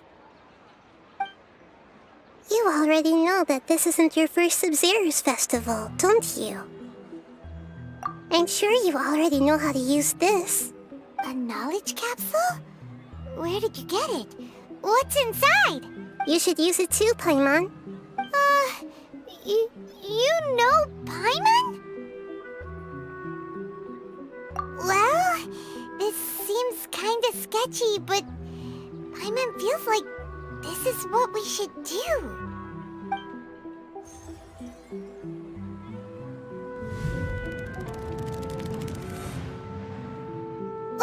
What the? This is our 20th time at the Sub-Zero's festival? Huh? No. The 30th? 40th? Just how many times have we been to the Sub-Zero's festival? Have we been trapped in a single day? If it weren't for you, we wouldn't have even realized. What the heck was inside that knowledge capsule? Your memories are still scrambled? Try your best to remember. This isn't the first time we've met, and I answered that question a long time ago. Let Paimon think. Oh, it's coming back. Meeting you was the real catalyst for restoring our memories, and the knowledge capsule was just your means of showing our minds the way. What about everyone else? Why are you only helping the two of us? Your sense of deja vu is stronger than everyone else's, yes? As for an explanation, you two received the blessing of Dendro, and you also have special, sensitive constitutions. It was as if a single sheet of paper was separating those memories from your consciousness. A familiar question. I think this is the 7th time you asked that. As you can see, she isn't doing well. You probably sensed it too. The Dunyarzad you were just with is different from the first Dunyarzad you met. That first Dunyarzad is in front of you right now, and she doesn't have a lot of time left. Looks like you're almost done sorting out your brain. Oh yeah, I'm Nahida.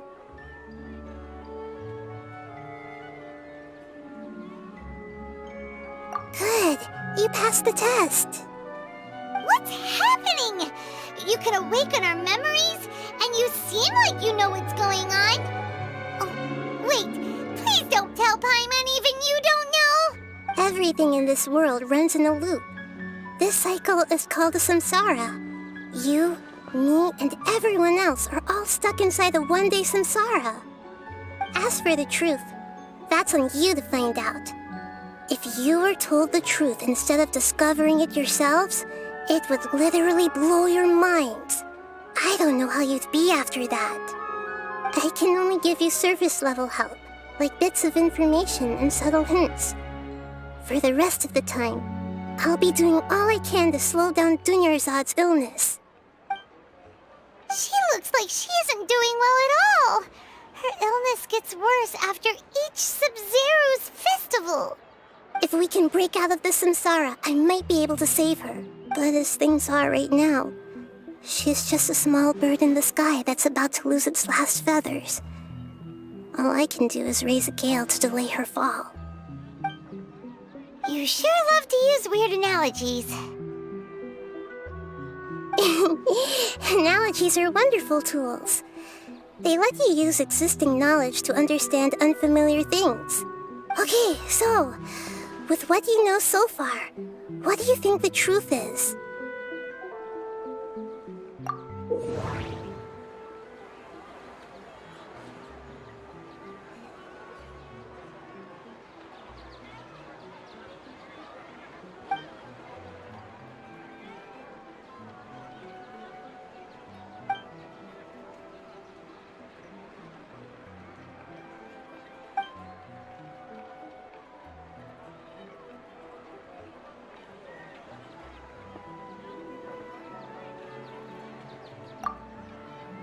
My mind feels exhausted, even though I haven't done too much thinking.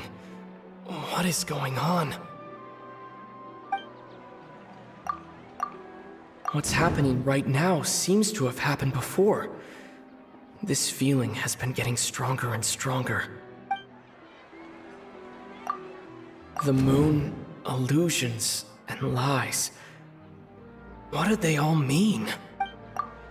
The Grand Sage said, "Go celebrate the birth of that god to your heart's content." Did he mean something more? We've already experienced the Sub-Zero's festival many times, and the day of the festival seems to be in a perpetual samsara.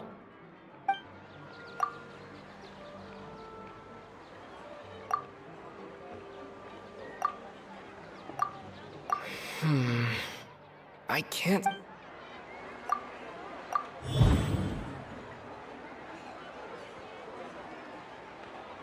That should be it. The flow of time is endlessly cycling within one single day. The moon, illusions. What's happening right now?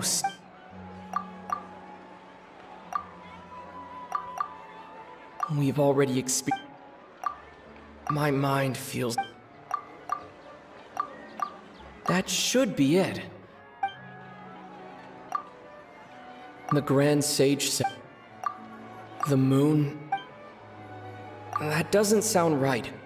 I need... A time loop. You've given similarly wrong answers in the past. A pity. Still the wrong answer? Paimon thought that made a lot of sense. It feels like time's just repeating itself. A simple time loop can't explain some of the phenomena. You two are still missing a lot of information. Unfortunately, I can't give you any more hints. Dunyarzad! The Sabzeruz festival is happening every day, but that doesn't mean we can waste an infinite amount of them. Hurry and find the truth before today's festival ends.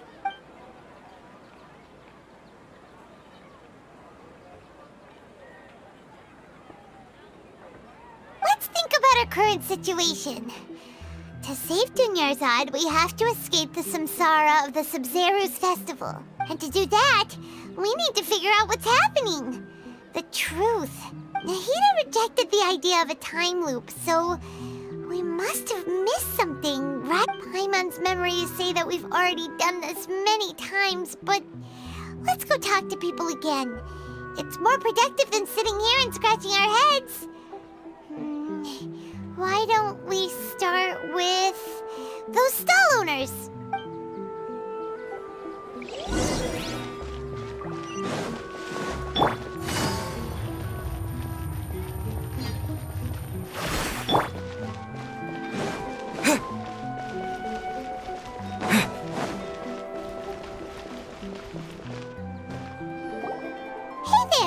Hey, it's you guys again. Where's your cultured friend? She's feeling a little unwell. I see.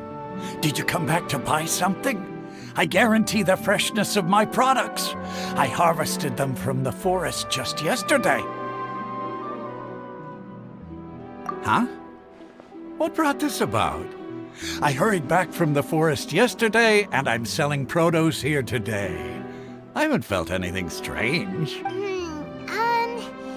To put it another way, if you really think about it, was yesterday truly yesterday? Did you actually come back from the forest yesterday? What kind of philosophical nonsense is this? Are you two daydreaming? Didn't you know that no one dreams in Sumeru? Go somewhere else if you want to find someone to daydream with. He actually has a point. Is this a dream? Is everyone dreaming? True.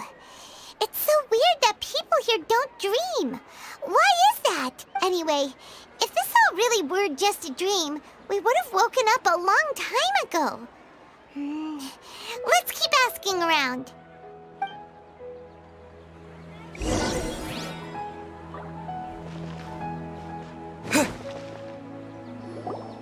Oh, it's you two.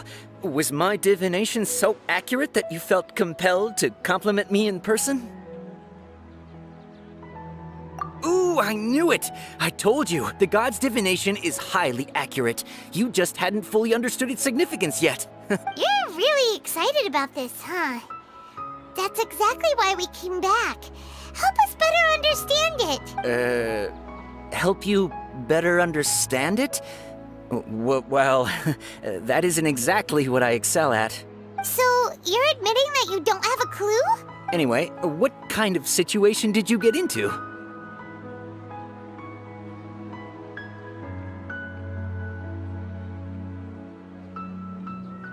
Huh? Hold on a second. I thought you guys just lost your wallet or fell for a scam. What you just said, are you serious? Does that kind of thing actually happen in real life? Paimon knew you weren't going to believe it. Marvelous. Truly marvelous. I believe you. Recall the interpretation of your divination, the moon, illusions, and lies. It really felt like an omen. When you say it like that, the divination does sound like it's related to what's going on. Can you read any more into it? I believe that the Archon's revelations are never more than vague hints. Anything more specific is beyond the reach of mere mortals. The book only says, if you trust your instincts and overcome your fears, the sun will surely rise. So that's how it is. Looks like fortune-telling is just fortune-telling. It's no good for practical problems. We haven't made any progress. Who else can we talk to? Paimon remembers that we tried talking to her a couple of times, but she always thinks we're playing pranks on her. You think she'll brush us off again? Yeah, if we tap into Dia's strong sense of responsibility as a mercenary, then she'll definitely take us seriously. At this time of day, Dia's probably just finished beating up those kidnappers. Let's go find her.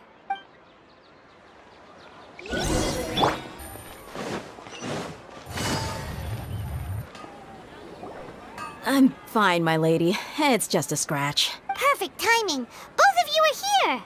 Paimon, Traveler, you came at just the right time. Listen, there was a dangerous Huh? You saw? Then why didn't you jump in earlier?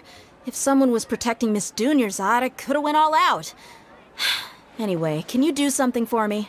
You want the Traveler to take Dunyarzad somewhere to rest up while you check to see if there's still any kidnappers around. Did Paimon get that right? How did you know what I was going to say? We need to say something convincing.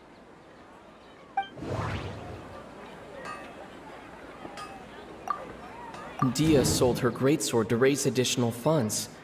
And then she was injured because she wasn't used to her new weapon. People in Sumeru don't dream. People in Sumeru don't... The moon... My mind feels exhausted. Tell her, Traveler!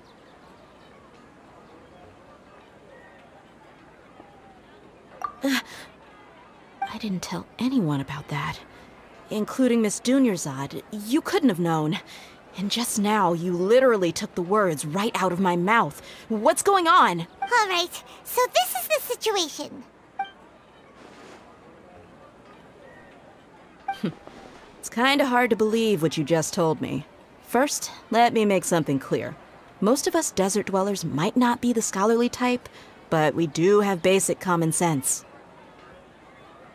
She's quieter than usual. Uninterested in anything and really gloomy. Yeah, she isn't the same as before, but her parents said that this is how she was like at first. Huh? At first? I don't quite understand what you're all talking about. I'll go rest on the bench over there. My lady, are you angry? All right, I'll give you the benefit of the doubt since you knew about my greatsword. Let's make this a quick trip. Miss Dunyarzad isn't completely safe here.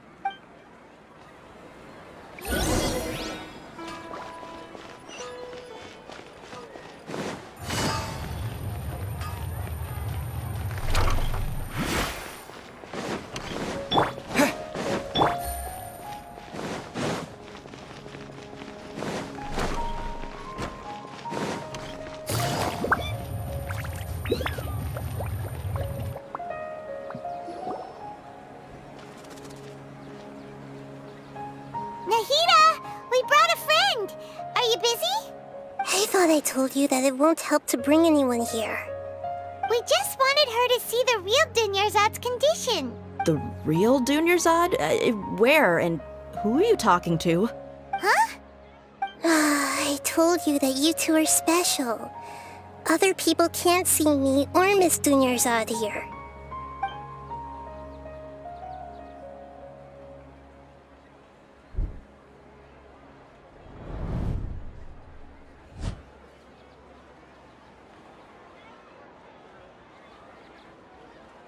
Hold on. Over there. Is that? Wow.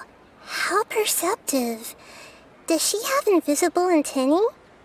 Miss Dunyarzad, she's lying down here, isn't she? How's she doing? Her condition's really bad, and she's basically in a coma. How did you know she was here? I can sense her aura.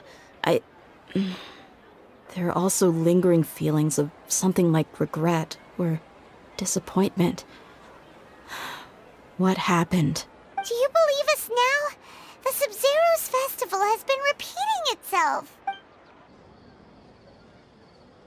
So, you think the sages are behind this? Yeah, they've always been against us. Wouldn't surprise me if they're using the Akasha to intentionally repeat the Sub-Zero's festival as a sick joke. You have a point. Aside from the Dendro Archon, the Academia's sages are the only ones in Sumeru who could pull off something like this. Maybe there's more to the Akasha than we know. Right! Didn't you awaken our memories using something that looked like a knowledge capsule?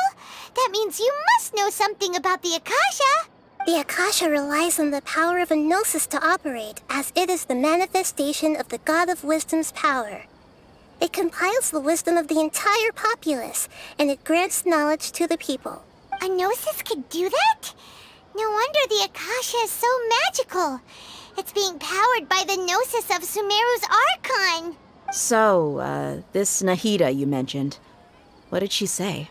She said, and Paimon quotes, "The Akasha relies on the power of a gnosis to operate, as it is the manifestation of the God of Wisdom's power. It compiles the wisdom of the entire populace, and it grants knowledge to the people." Compiles the wisdom of the entire populace and grants knowledge to the people. Wait. I get the grants knowledge part. That's what people have always used the Akasha for. But compiling the entire populace's wisdom? How does that work? Did she mean that the sages enter new knowledge into the Akasha? Oh, yeah. That sounds about right. What do you think?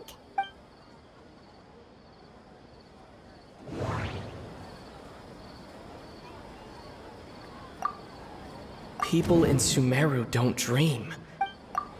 Okay, Nahida said the Akasha relies on the power of a gnosis to operate, as it is the manifestation of the God of Wisdom's power.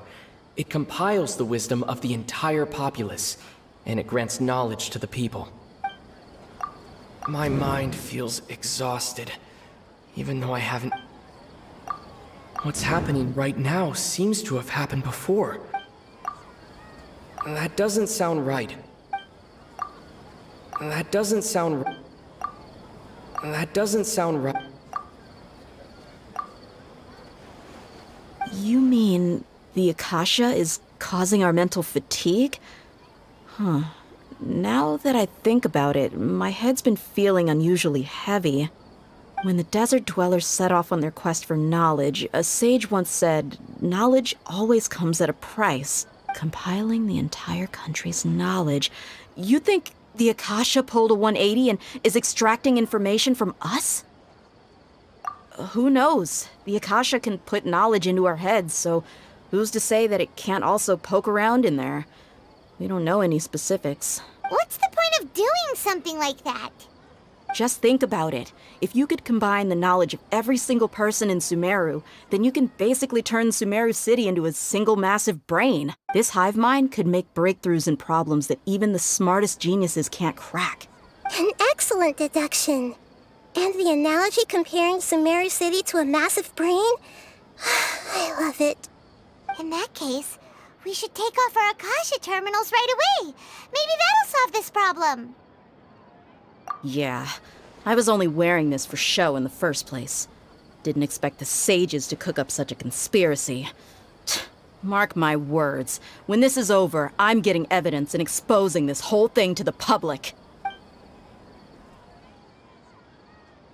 How does everyone feel? Huh? What is it?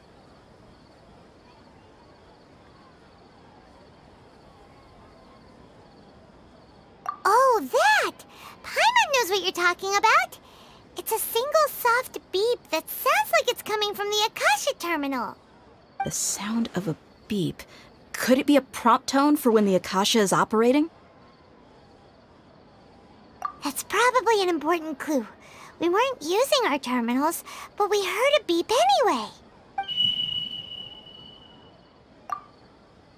Traveler, did you hear that? I heard it too. Our ears aren't messing with us. There was definitely a beep, but it sounded like it was coming from inside my head. We took off our Akasha terminals.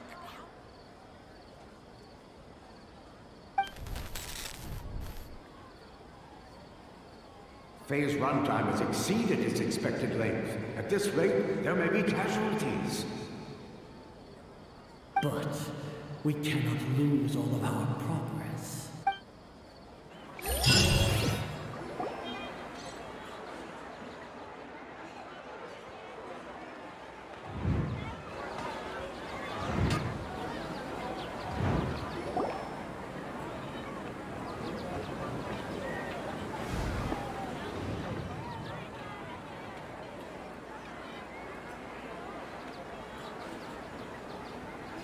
Paimon remembers everything! Good. You adapted quickly this time. We definitely took off our Akasha terminals last night, but we still heard that beep. Why is that?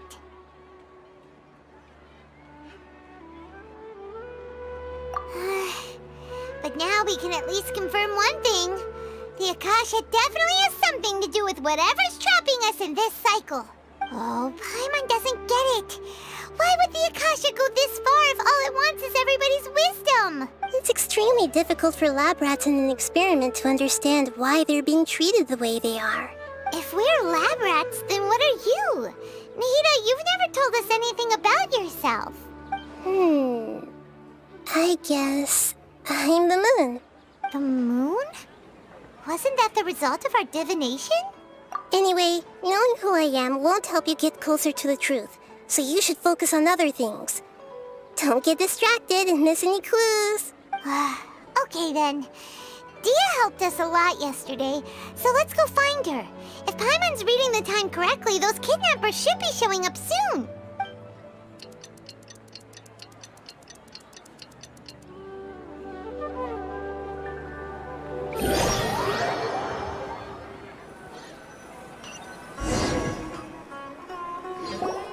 Ah, there you are. I've already taken care of those kidnappers. My lady, did you get hurt? Dia? What's wrong? Why are you both gawking at me like that? You didn't get hurt this time. Huh? What do you mean this time? Why are you so surprised that I managed to get out unscathed? Those kids were amateurs.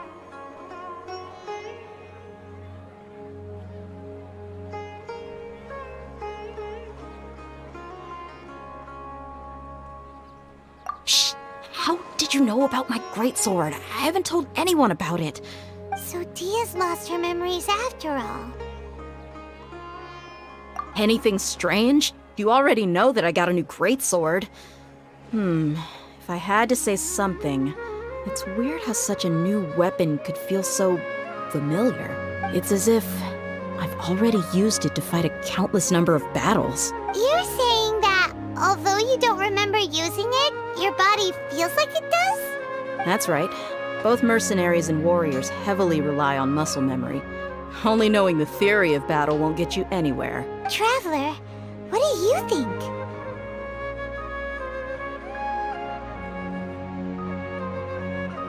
Yeah, Paimon's feeling really hopeful. Oh, you're right! Earlier in the Samsara, something like this would have never happened! I have no clue what you two are talking about, but it's still dangerous here, so... So you want us to take Dunyarzad somewhere else to rest while you check if there are still more kidnappers around, right? How did you know what I was gonna say? Can you read minds? Forget it. Go and do your thing.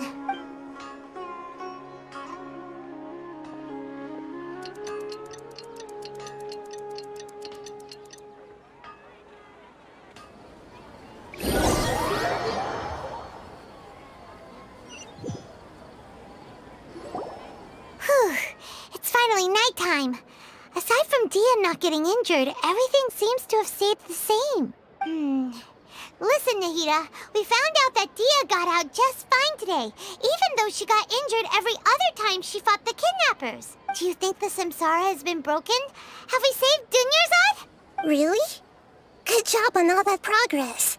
Get some good sleep tonight. Hey, what kind of an answer is that? Tomorrow will come. Everyone assumes this is common knowledge, but the only way you can know that for sure is if you experience tomorrow. How many todays has it been? Is it possible that today will be followed by yesterday? Does tomorrow truly exist as anything beyond a made-up concept? It's even possible that this entire world is a lie, and the history of the whole world has just been one endless Sub-Zero's festival. Okay, no more. Paimon's brain is already shut down. That's why it makes no sense to waste your energy thinking about things you will learn tomorrow. Get some good rest. You know, use the bathroom and flush your anxiety dookie away. Huh? Hold on, what did you just say? Did Paimon hear you correctly? Huh? People always say they feel a sense of relief after they take a duk-duk. That's why I suggested you could try that. Is that so strange? It's so strange and so against common sense that Paimon's at a loss for words. You were sounding kind of smart just a minute ago. Yeah, even though it's happy and lively at the Sub-Zero's festival every day, it feels like it's been a long time since we've really gotten to relax. Let's go back to our room. Continue the harvest. Compared to what we stand to achieve, these sacrifices are trivial.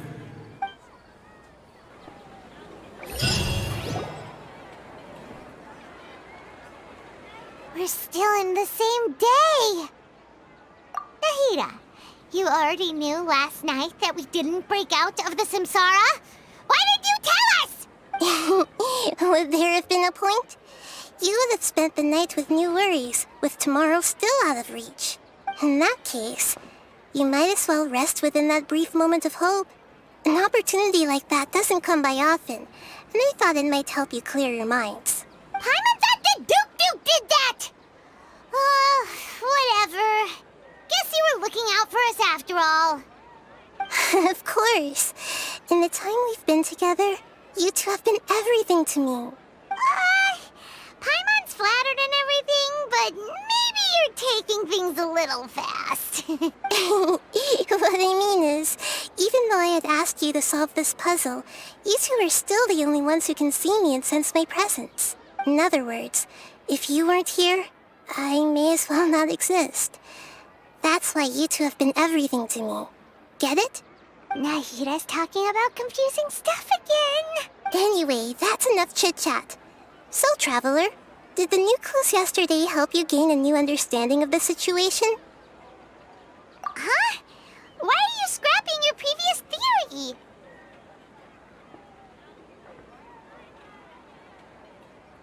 Oh, yeah! You're right! Gosh, how did we not notice that?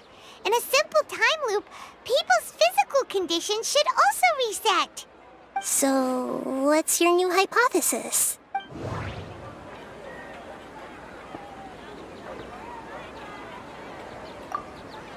Okay, Nahida said the Akasha relies on the power...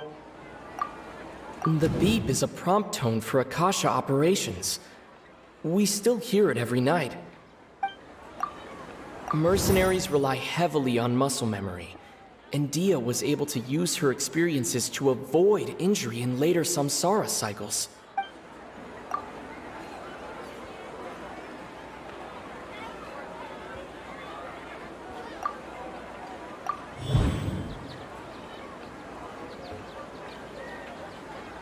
If all our memories of a day are erased at the end of that day, then we would unwittingly relive the same day again and again. Oh!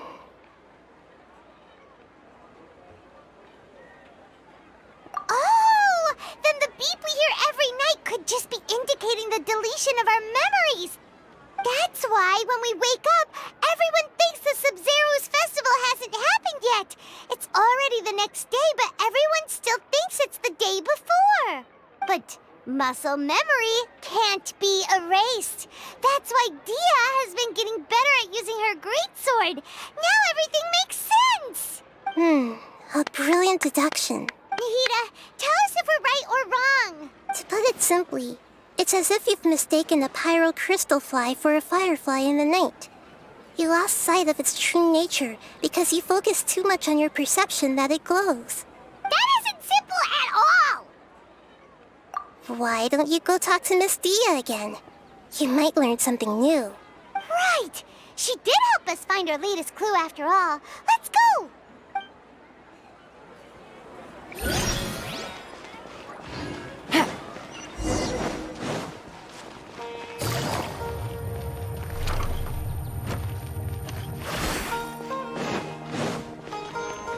Take it easy.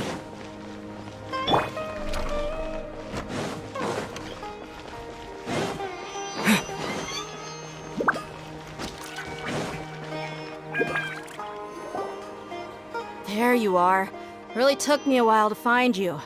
As expected, Dia also didn't get hurt today. Get hurt? Why would I? Don't underestimate me. Well, you're still getting used to your new greatsword. Huh. Truth be told, I also think it's pretty strange. It just suddenly felt so familiar in my hands and... wait a second! How did you know I got a new greatsword to begin with? I didn't tell anyone about it. Traveler, could you explain the situation to her today? Paimon's gotten a little sick of doing it. Oh, that works!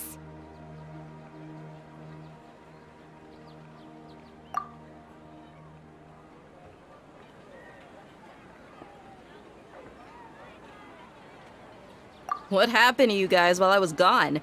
Did you get brainwashed by some cult? Don't think too hard about it. Just take what we're saying at face value.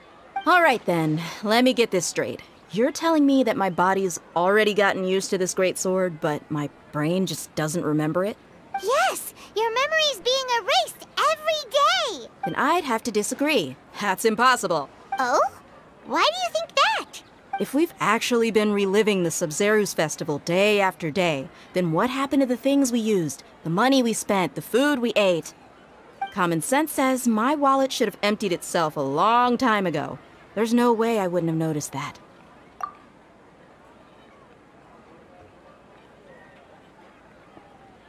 Right!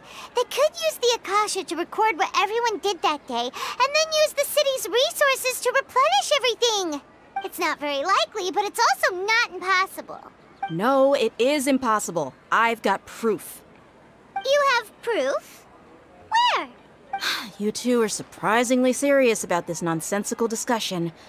Fine, I'll play along for a little longer. Come with me, Miss Dunyarzad. Please come along as well. I still can't guarantee that this area is safe.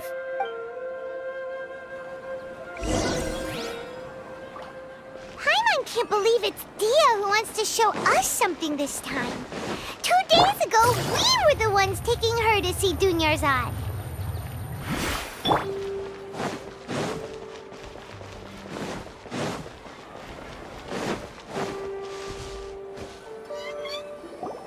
This is it. Huh? This is a wooden training dummy. What about it? See those marks on the dummy? Those are the result of several days' worth of practice. Let's say the sages didn't replace it every day. Shouldn't it be hacked to pieces by now? That's true, but what if they did?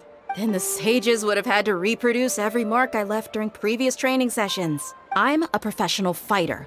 My martial school has always emphasized the importance of refined control.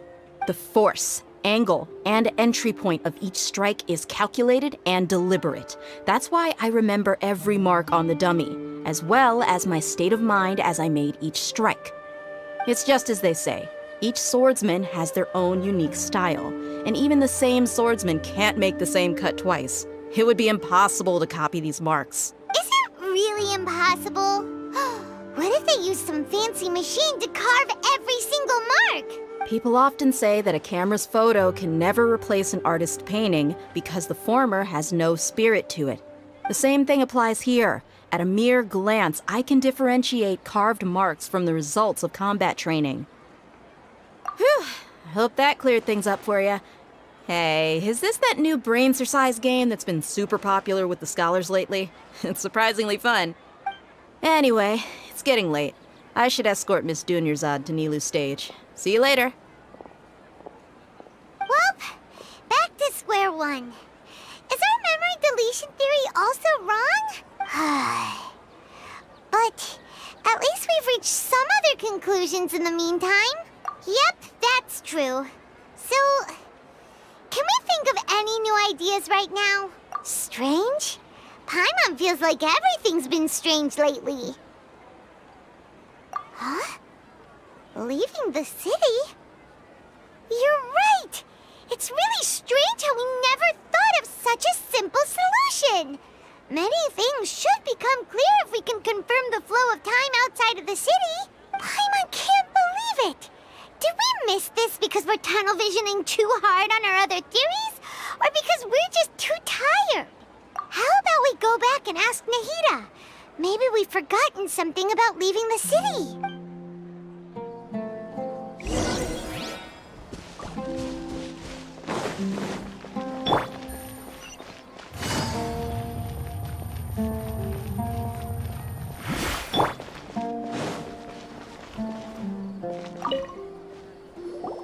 Nahida, we're back!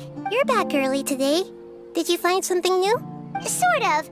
We're mostly sure now that we're not in a time loop. And we also aren't in the real world. But at the same time, we have a new question. Leaving the city. As far as I remember, you've mentioned your plans to do that twice before. We did? But we don't remember anything. What happened after we talked about those plans? What did we say when we got back? Let me think. I don't think you ever actually told me what the outcome was. Oh, it's probably more accurate to say that both times you never came back the whole night.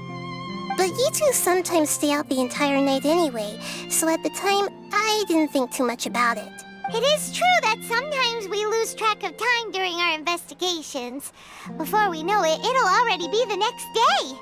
Really? That's kinda strange. In theory, I should have already awakened all your memories. Yep. Something here's definitely fishy. Let's get to the bottom of this tomorrow.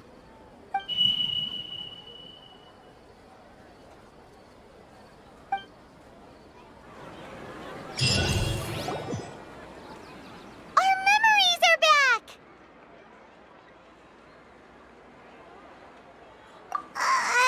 About that... Well, where should Paimon begin?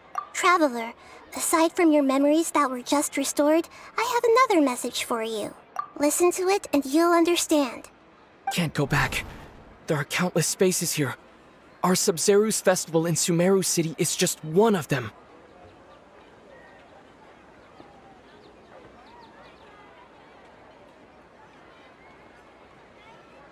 Traveler, you should be missing 2 days' worth of memories.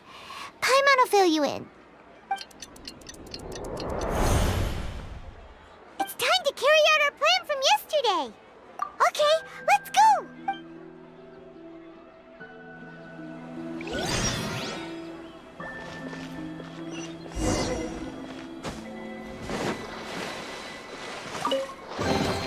I'll keep this close.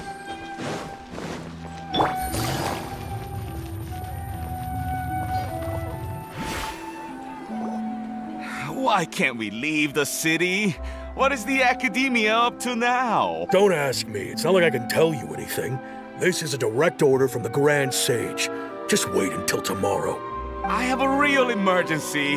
My goods have already arrived at Port Ormos. If I don't hurry, they'll be stolen. That's your problem.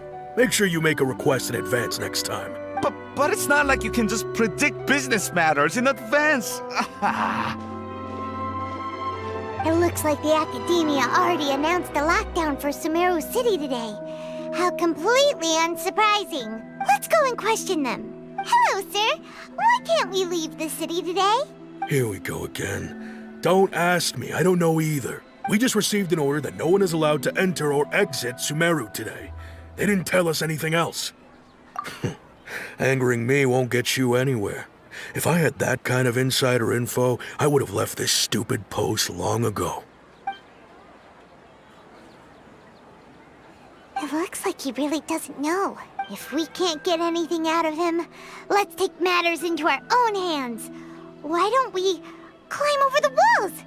Those guards can't be everywhere at once. This is a good spot, and the guard hasn't noticed us at all. Let's hurry! Huh? Why? Are you going to leave Paimon behind? But what if things get really weird out there and you get into some trouble? Then Paimon won't be able to help you. Oh, Paimon knows that Paimon can't do much, but we've always been together. Okay. Paimon will wait for you. Promise Paimon that you'll come back as soon as possible. Just a quick look. And please, be careful.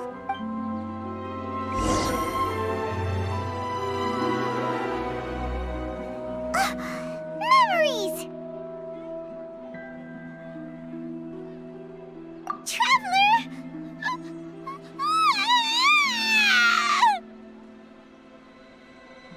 Paimon thought Paimon would never see you again! You just disappeared! Paimon waited for you for hours and hours at the city wall and you never came back! You promised Paimon that you were only taking a quick look! Paimon, calm down. He's here now. I don't think he understood what you were saying. Paimon doesn't care! Paimon wanted to go look for you, but you also said that Paimon should stay! Paimon was so worried and so scared the entire day!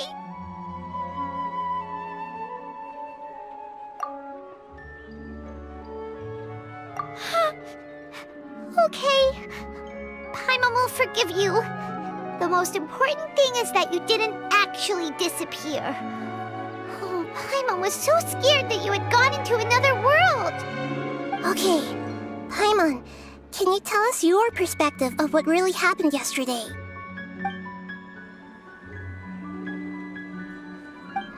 I see. Using two people's different perspectives. After that, you left the city. Paimon kept her eyes on you the whole time, but then you disappeared in an instant.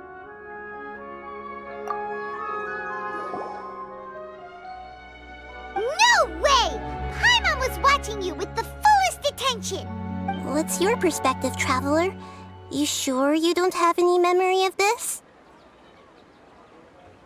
I guess that explains everything. You also lost your memories the last 2 times you tried to leave the city. Those days' memories can't be awoken. So, if we leave the city, our memories will be completely erased?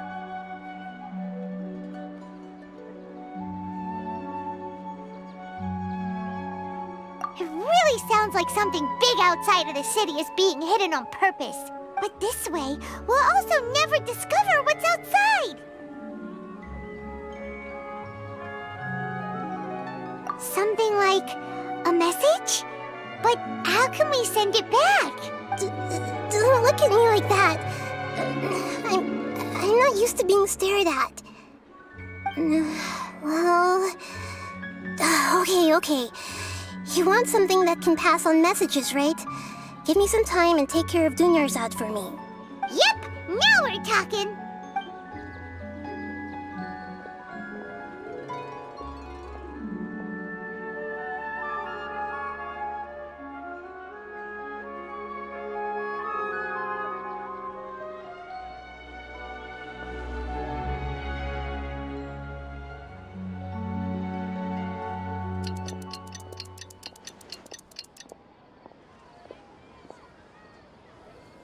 I'm done. Here you go. What? Isn't this just an Akasha terminal? I made some little changes. Akasha terminals are already capable of sending messages. I just tweaked it so that it could connect to any node. To make something like this? Nahida, you really know the Akasha like the back of your hand. Anyway, we can use this now to record a message, right? Yep. I'll help you save the messages. It should be pretty easy to use. I just can't guarantee the user's status and signal coverage when they're outside the city. We'll never know until we try. At least we're taking the initiative now. Let's go then. Let's expose those sages! Alright.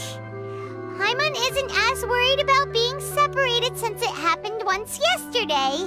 But Paimon still isn't happy about it. Okay, see you tomorrow, Traveler! That covers everything that's happened so far. Yes, although the signal was choppy and had some interference, we still managed to receive 2 messages from you when you were outside. Okay, now that you understand what's going on, let's hear the messages together.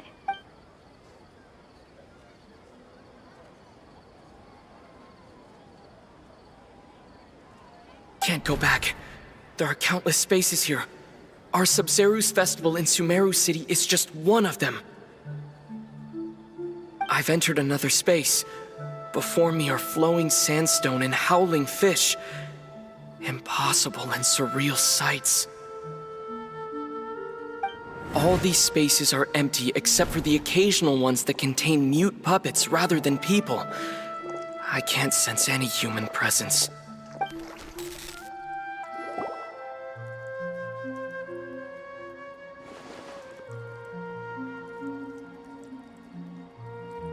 That's one heck of an info dump. It sounds like you left the Sumeru city space when you set foot outside of the walls. But everything looked completely normal when Paimon was looking out from the inside. That's unbelievable. And if we take your word for it, the other spaces all had very weird contents. There's another part here. We only received it last night. These spaces have been disappearing one after the other, absorbed by something like a sun in the sky. And now, even the final space has also disappeared. Behind me, a lot of spaces just appeared again from thin air. I get it now! Those spaces are actually...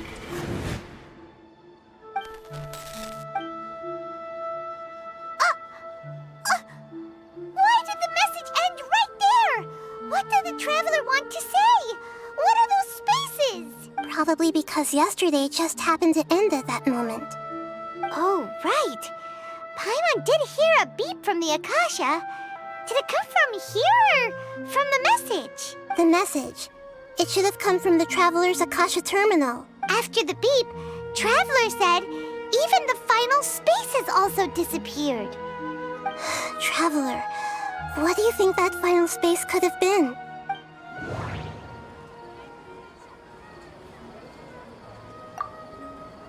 My impression is that each day in this samsara only ends at the sound of that beep from the Akasha. Was that space actually the real world? But wouldn't a real space just randomly disappearing like that be catastrophic? All the bizarre spaces I saw outside the city had one thing in common: a lack of human presence. That doesn't sound right. Was that space... That doesn't sound right. My impression... Oh, so that's what it is! After the sound of the beep, the final space, the Sub-Zeru's festival, also disappears, and we're taken to the next day. Later on, Traveler also mentioned a bunch of new spaces materializing behind them. Do lots of new spaces appear every day? Paimon's head is spinning. Just what are these spaces anyhow? Well, consider this. For all the horrors of the Archon War, at its heart, it was just a game where a bunch of gods fought over 7 seats. So no matter how strange or spooky things may look on the surface, maybe all they point to in the end is a small and simple secret. Wow, the Archon War, huh? That's an analogy and a half.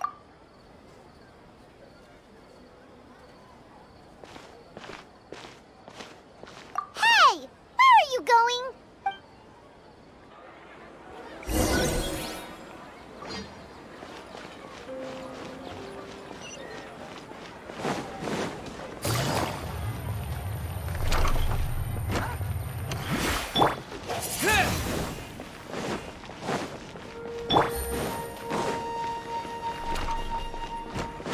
Take it easy.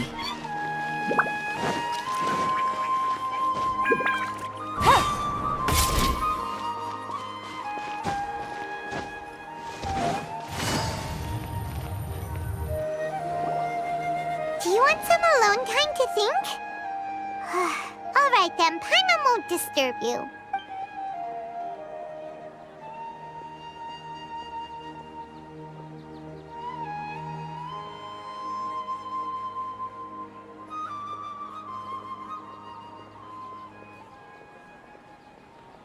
The dance of Sub-Zeros is about to begin. I'm going to go watch it. Okay. Why don't you go ahead, Dunyarzad? We still have some other stuff to do first. Okay then. See you later. Have you figured it out yet, Traveler? Time is ticking away. Awesome! What is it? Paimon wants to know. Oh, wait, no. Let's meet up with Nahida first. You can tell us both together. This time.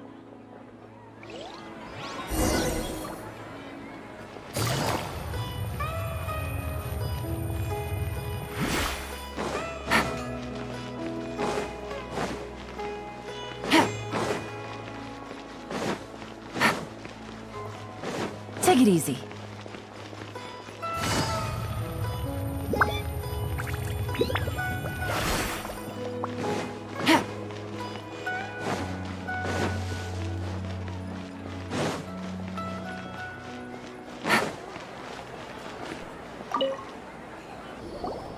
You're back. I've been waiting forever for you two. Judging by the looks on your faces, are you ready to take your Sub-Zero's exam and graduate from the festival? Okay. First off, have you discovered the hidden truth?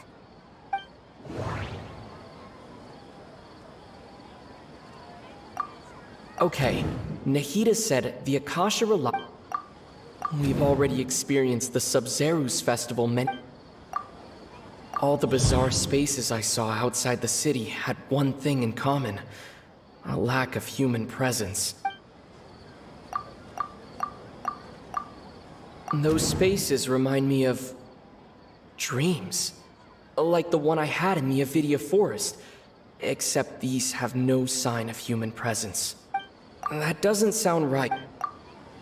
People in Sumeru don't dream.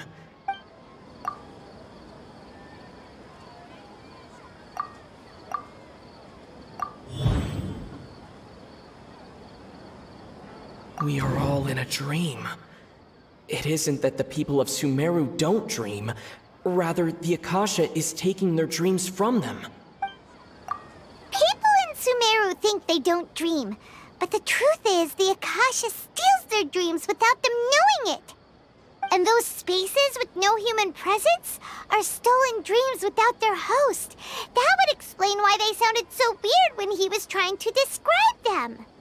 Huh. So people in Sumeru do dream after all. In fact, we're all in one big dream together right now. Correct answer. Now, how did you conclude that the Akasha is capable of this?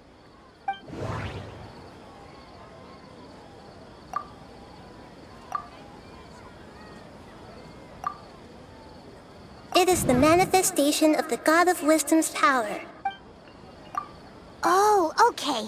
Those dream-controlling creatures in the forest also get their power from the Dendro Archon, right? That would explain why the Akasha has the ability to control people's dreams, too. But is stealing everyone's dreams really how the Akasha compiles their wisdom? Isn't there anything more to it than that? Dreams are fantastical, complex, and full of imagination. People's brains are the most active when they're dreaming. In other words, dreams are rich bundles of human wisdom. So in other words, the complete opposite of how Hypatia understood it. Paimon remembers her saying that the sages think dreams are foolish delusions, and the fact that no one dreams is a blessing from Greater Lord Rukkhadevata. So it was all a dirty trick? The real story is that the sages from the Academia are using the Akasha to steal people's dreams for their own use, huh? Oh? By the sounds of it, you understand the current situation pretty well. So then, what about the samsara? The Grand Sage said, "Go celebrate the birth of that god to your heart's content." That doesn't sound right. Those spaces kept disappearing before my eyes. But as soon as that beep sounded, the beep is a prompt tone for a... We've already experienced... My mind feels... Those dreamscapes kept vanishing. But as soon as that beep sounded, more new spaces appeared.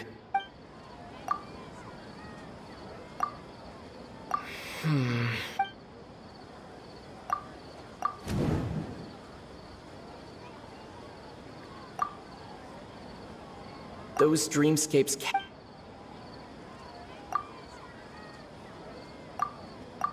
Correct. The Akasha is keeping each person's brain in a constant dream state, but also separating their consciousness from their own dream. Their disembodied consciousness is placed inside the collective dream of the Sub-Zero's festival along with everyone else's, while their now vacant dreams are harvested by the Akasha. No one is any the wiser as another day passes in the dream, and so begins another samsara cycle. People wake up to yet another dream about the Sub-Zero's festival. The dreams that belong to them are once again harvested by the Akasha, and so it continues. So, this is like a dream factory, and the Akasha is a dream harvesting machine. Did Paimon get that analogy right? Very good, Paimon. Using analogies well is an excellent habit to get into. Okay, so that beep we keep hearing is actually from our real-life Akasha terminals. Taking off our terminals in this dream doesn't do anything. Alright, last question. Who am I?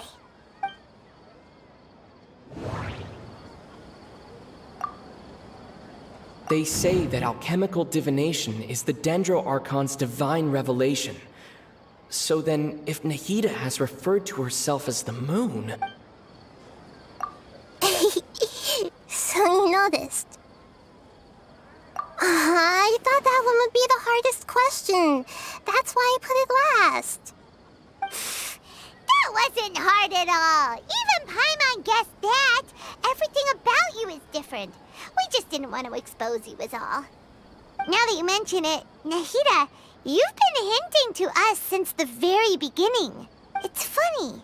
Thinking back to when we were asking all over the place for info about Lesser Lord Kusanali, Paimon didn't expect to meet you like this.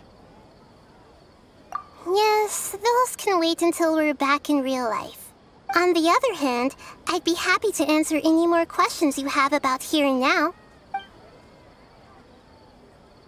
You asked me this question before. My answer was, it would literally blow your minds. Now that you know this is all a dream, this answer should hopefully make more sense. Have you heard the saying, don't wake a sleepwalker? Likewise, if someone suddenly had told you all this instead of you learning it on your own, your notion of reality and dream would be thrown into irreversible confusion. I couldn't expose you to that kind of risk. That's why I could only give you very subtle hints and some suggestions. Long story short, I'm really sorry I had to keep you guessing. Firstly, this dream we're in is completely based on reality. People have already experienced this Sub-Zero's festival, so it would be very difficult for them to find anything that strikes them as surreal. Secondly, you're probably wondering why people don't have any memories from earlier samsara, right? That's because people don't remember their dreams most of the time anyway. And in any case, their actual dreams are being taken away from them by the Akasha. So whenever they wake up in this dream of the Sub-Zero's festival, they don't remember anything from their previous identical dream. That reminds Paimon. Traveler had a dream when we were in the Avidia Forest, but couldn't see what it was about after waking up. Is that an example of what you mean? Yes. Only after receiving the blessing of Dendro can a person gain the Dendro element's dream-enhancing power. That explains the feelings of déjà vu. Meanwhile, Everyone else has no idea that they are in the Sub-Zero's Festival Samsara, while their dreams are stolen from them over and over again. Can humans really keep dreaming forever like this? Will it ever end? You might say your mental fatigue has already answered this question. Eventually, there's only so much that people can tolerate, especially those whose health is compromised to begin with, like Dunyarzad. This relentless exploitation takes an even harder toll on them. People's lives are at stake here, and nobody knows a thing! We've got to put a stop to this! I know, right? Why did they have to base this dream on my birthday? Could it really just be a coincidence? Even you don't know the reason? Wow. Now that's strange. The Academia sages are determined to harvest lots of dreams in a short time, no matter the cost. They have to be up to no good. Unfortunately, I don't know anything about it. Traveler, do you have any information?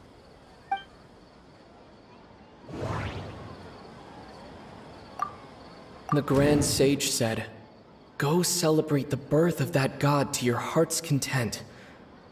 Did he mean something more?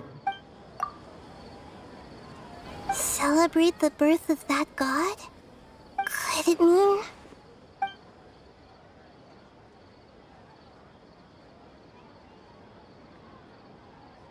deceiving the people of Sumeru with no regard for their safety? No matter what they're trying to do, this is unforgivable. After we end the Sub-Zero's Festival Samsara, we have to look into them. How can the sages of the Academia do this behind their Archon's back? This is ridiculous! In the end, I'm just the moon. The real sun is long gone. A sun and a moon? Nahida's talking in riddles again. Oh, we're out of time today! I'll tell you how to break free of the Samsara tomorrow. See you then.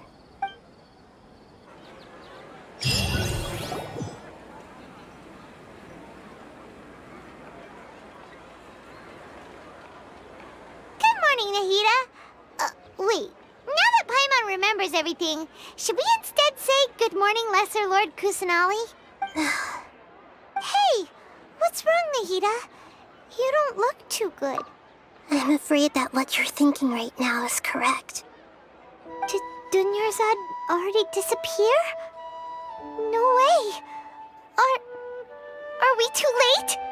The real Dunyarzad's consciousness has indeed disappeared. It can no longer endure the constant dream harvesting. Paimon can't believe it. Wait, so what about that other Dunyarzad? Just what is she? Is she also going to disappear? She's actually something like a puppet, but not completely. The real Dunyarzad's consciousness could no longer keep playing her role in this dream. So another Dunyarzad appeared to replace her in the dream. Just like the grass and the trees, that Dunyarzad is just a building block of the dream that helps to keep it going. But personality-wise, she's nothing like the real Dunyarzad. Puppets are stiff and can't copy a living person's vitality. After all, they're just there as filler. You know, speaking of which, the old Dunyarzad might not have been too different from a puppet. Dunyarzad truly believed that she met you within her consciousness, and it was you who inspired her. So you do remember her after all. Yes. Back then, her family was overly protective of her. No one cared about her personality or thoughts. It was as if she only lived to stall her Elazar. I just gave her a little wisdom so she could look at life in a new way. So that she could be her own person. But even so, she's still... far from it. I'm still a long way off from being a real Archon. I couldn't even save her. If I were a competent Archon, I wouldn't have let my most faithful follower die at the Sub-Zero's festival with so many regrets. Please don't beat yourself up over it, Nahida. It's the Sage's fault, and theirs alone. I'm not beating myself up. All I did was to rationally observe the distance between myself and a real Archon. Don't be like that, Nahida. Even real Archons are still allowed to be sad.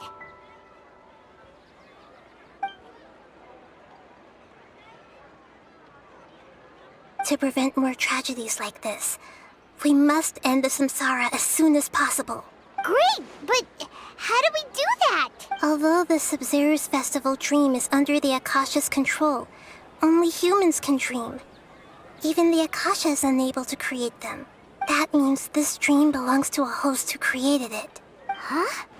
So, how should we find that person? Well, if this is someone's dream, then everything here must come from deep within their consciousness. Which means, with the power of imagination, they can change anything in this dream. Imagination? What do you mean by that? Imagination means breaking through what you perceive as normal. Like when the server at a tavern brings a plate to you, you'd naturally assume that food is on it. However, if you're the dream's host and you become aware that you're dreaming, when you imagine gold and more on the plate, the dream will respond in kind, and the server really will bring you gold and mora. But right now, our host is unaware that this is a dream. No matter how many times they're served, it will always be food. Find some way to make that person realize that they're dreaming. Usually, once that happens, the person will wake up and the dream samsara will be broken. How are we going to find them, though? If it could be anyone, it'd be like looking for a needle in a haystack. And even if we did find them, how are we supposed to make them realize they're dreaming? After all, like you said, don't wake a sleepwalker. It's extremely difficult, yes. But the only ones who can do it are you two. Remember, everything you've achieved up to this point has all been for the sake of finding the host and ending the samsara. As for me, during this time, I'll be out of town. Out of town? Are you going to that place full of dreams where the Traveler went? Yes. I want to try something. There must still be a small wisp of possibility. Hurry and go. Dreams are supposed to be fantastical, romantic, and full of pleasant surprises. Unnecessary things like this samsara need to end. Paimon's still a little upset that we've come this far only for Dunyarzad to... She was such a good person, with such a simple wish. But fate was against her. Yeah, saving Dunyarzad is what kept us going this whole time. But we mustn't lose hope, Traveler. Dunyarzad would definitely want to see us save everyone else. So let's break the samsara for her sake. Paimon's wondering, do you think the sages would get one of their own to be the host of this dream? Feels like it would be easier to control it that way, no?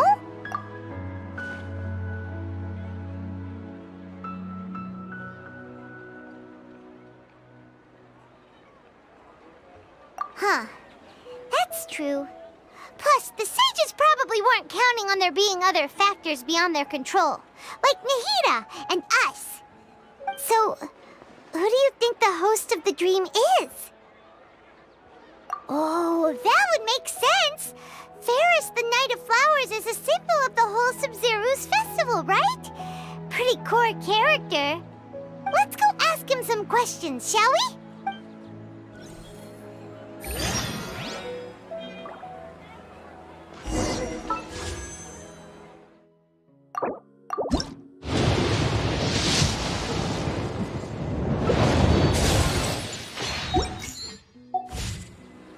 Take it easy.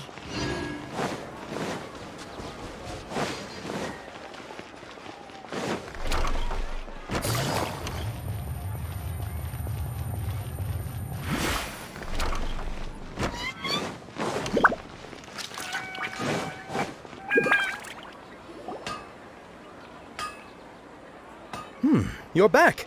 You left in a hurry last time. Is everything okay? Everything's fine, just...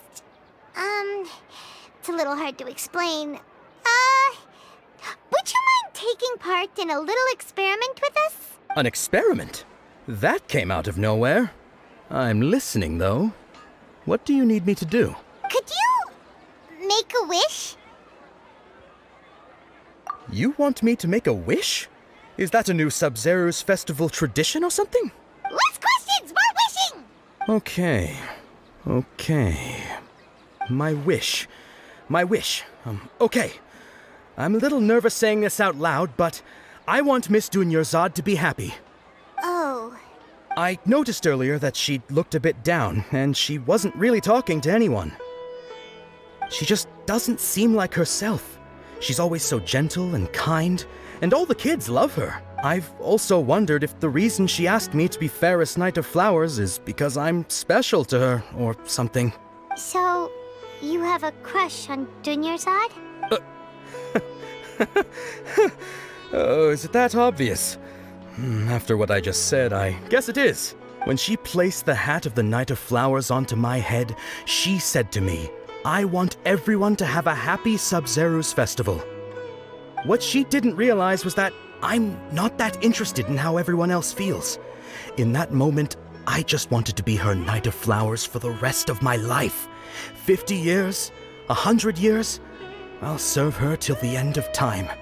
Okay, yeah, that was a bit much. Felt like the right moment to get it off my chest, but that was pretty embarrassing. Okay, I'm ready to make my wish.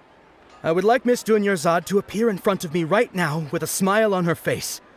Here goes. Please come true. I'm gonna open my eyes. Oh, you're... What? Faki? Sorry, but only one portion of Yalda candies per person. Back home you go.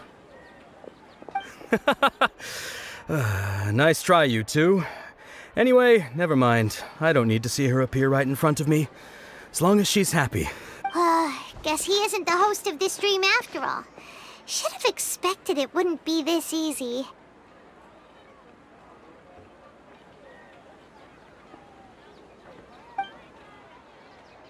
It seems like everyone who knows Dunyarzad loves her. But none of them has any idea that she... My lady, step back. That sounds like Dia! Oh, right. This is when Dunyarzad bumps into the kidnappers. Huh? But Dia can handle them. Hey, Traveler!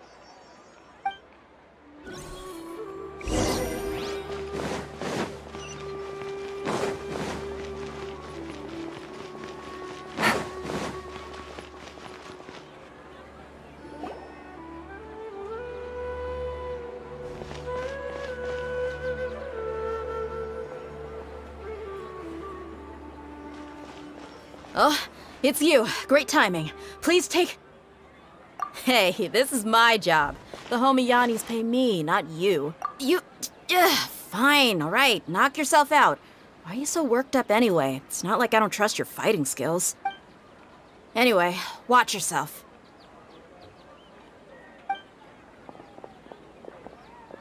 So you got yourself some backup. Soup? Busted!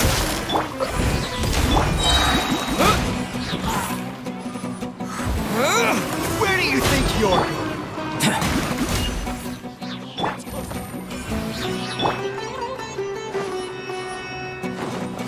Where Coming do to you think be. you're going? Quietly now.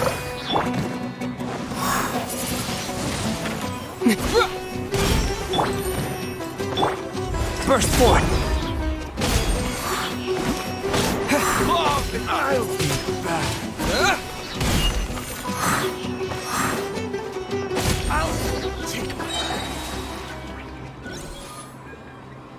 Traveler, were you just taking your anger out on those guys?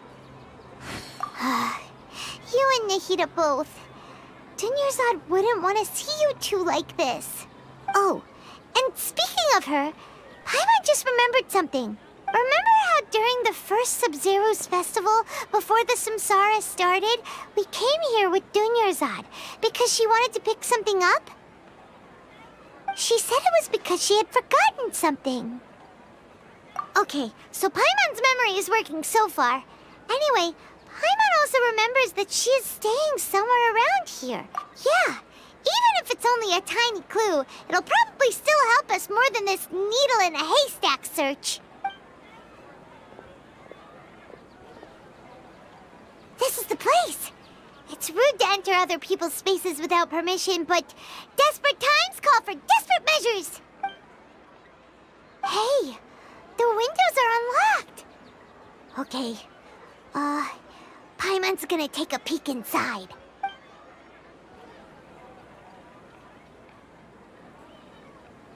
This was only a temporary residence, so there was pretty much nothing inside except this book on the table. Should we open it?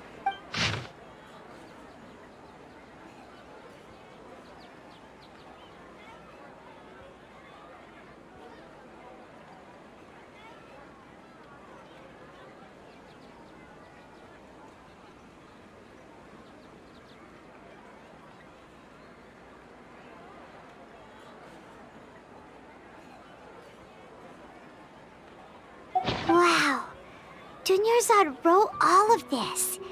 Sounds like she was always thinking of us even while we were away. Even though she was also busy preparing for the Sub-Zero's festival and had all her health problems to worry about.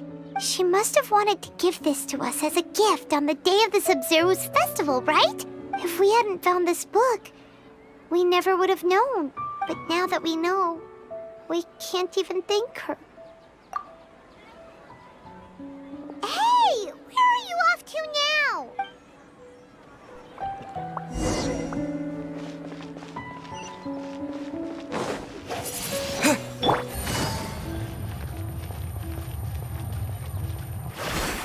Take it easy.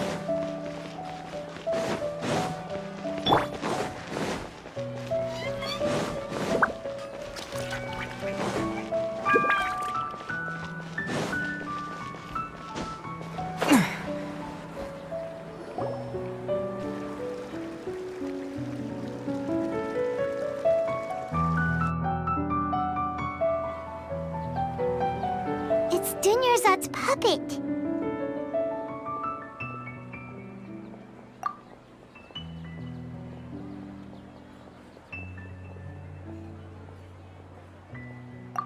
Traveler? You must be exhausted. Come to think of it, we've been stuck in this place for a really, really long time. Heck, even the last time we were chatting happily with Dunyarzad feels like an eternity ago.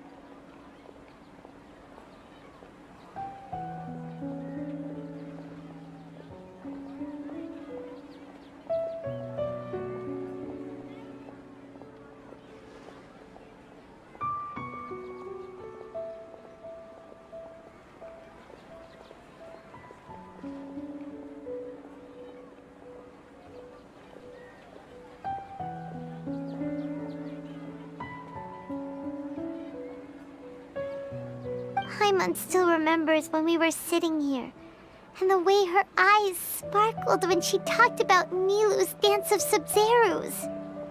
There will always be frustrations in life, but I know that the point of living is not to leave behind any regrets.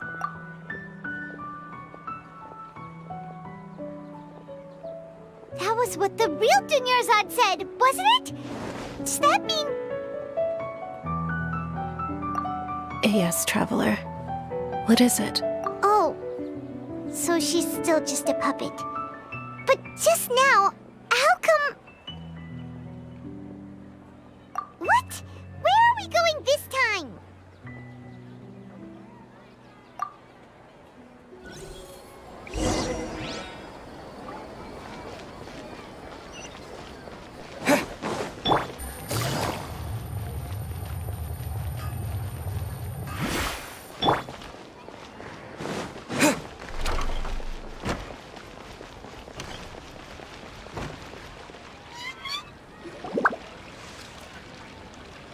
If you continue to resist, we will have to order an investigation into every single event organizer. The Grand Sage has already granted you much leniency. I advise that you exercise tact. How did things turn out like this?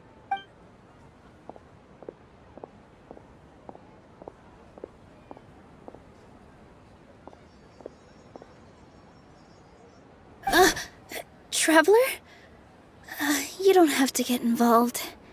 He's a sage from the Academia. I don't want to drag you into this. Traveler? Traveler? What the heck are you doing? If you get arrested by the Academia, that's another day gone to waste!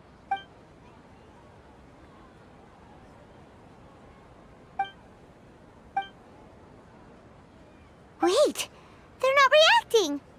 Have they been scared stiff? Oh, of course! If this is the sage's plan, they wouldn't put themselves through this. So they're just substitutes. What is this? What happened to the Grand Sage and his entourage?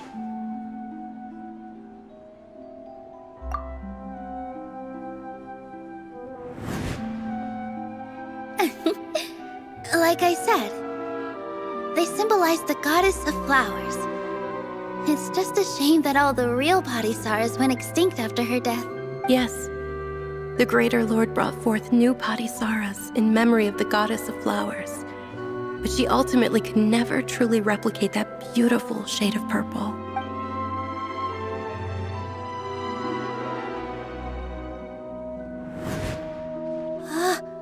That beautiful shade of purple. Aren't these flowers real Padisaras? Just like the ones from the legend? I didn't even notice. Dunyarzad, did you find these? But didn't you just say all the real flowers went extinct after the goddess of flowers passed away? So, Al? Yeah. What's going on here? Huh? You guys are acting weird. But okay, I'll try.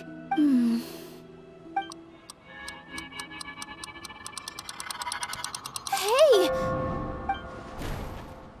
They disappeared! So Nilu's the host! What a surprise! Purple Padisaras don't exist in the real world anymore. But in Nilu's subconscious, they can appear as decorations on the stage. It's just like the example Nahida told us. People assumed there will be food on a plate, and Nilu assumed there would be real Padisaras in the flower pots. So when you saw the flowers, you instantly knew it was Nilu? But if we want to end the samsara, we need the host to become aware that they're dreaming. How should we make Nilu realize that? Am I dreaming? Huh? So I'm right. Is this Lesser Lord Kusanali responding to our celebration of the Sabzeruz festival? Wrong guess, but you aren't completely wrong either. The point is, what made you think this is a dream? As far as you know, people in Sumeru don't dream, right? Yeah, but have you heard the tale of the first sage? To prevent a calamity, he went on a journey to find the Dendro Archon. Ooh, sounds familiar. Dunyarzad told us a story like that when we first arrived in Sumeru City. Yep, but in the part you heard, he hadn't become the first sage yet. There's more to the story. His piety and wisdom were acknowledged by the Dendro Archon, and she finally gave her blessing to him. All kinds of spectacular scenes appeared in front of the first sage, as if all the knowledge in the world was being painted onto a canvas right before him. He was captivated. After who knows how long, he mastered all the knowledge he could comprehend. Afterward, he said to the Dendro Archon, "I miss my parents, my wife, and my children. I've been away from home for far too long. They must be worried." The Dendro Archon smiled. The next second, the sage found himself lying in his bed, as if he had just woken up from a dream. His wife, lying next to him, said, "You're off to search for the Dendro Archon today, aren't you? Have a safe journey, my love." In the end, the first sage took care of many disasters in Sumeru City and founded the Academia. What a happy ending. So, the first sage was dreaming ever since the beginning of the story? He never went on his journey? Yes. But his faith and determination were conveyed to the Dendro Archon, so she blessed him in the form of a dream. Paimon understands where you're coming from now. That's a really interesting connection. I see. Well, it just so happens that today's Sub-Zero's festival is almost over too.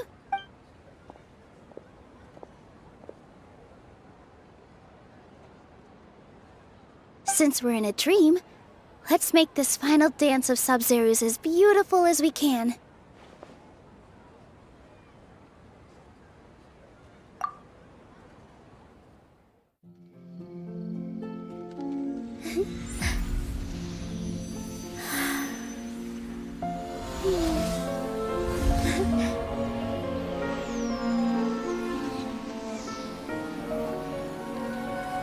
The wait is over, everyone.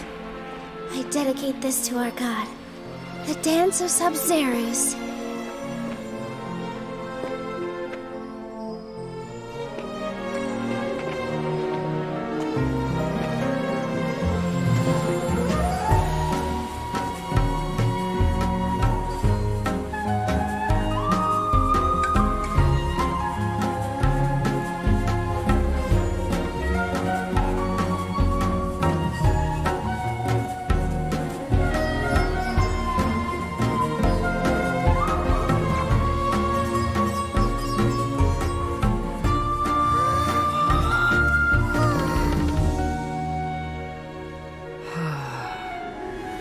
I'd be lying if I said I had no regrets. I would have loved to see Nilou's dance.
Traveler.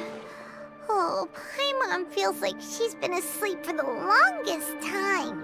Paimon's head feels super heavy. Did we oversleep? Do you even remember going to sleep last night? Paimon thinks it was after the Sub-Zero's festival. The Sub-Zero's festival! Have we finally escaped from the Sub-Zero samsara? Quick! Take off your Akasha terminal!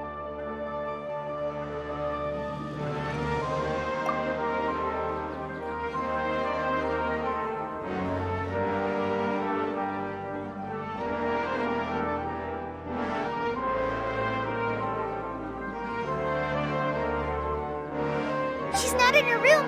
What happened? Huh? What usual spot?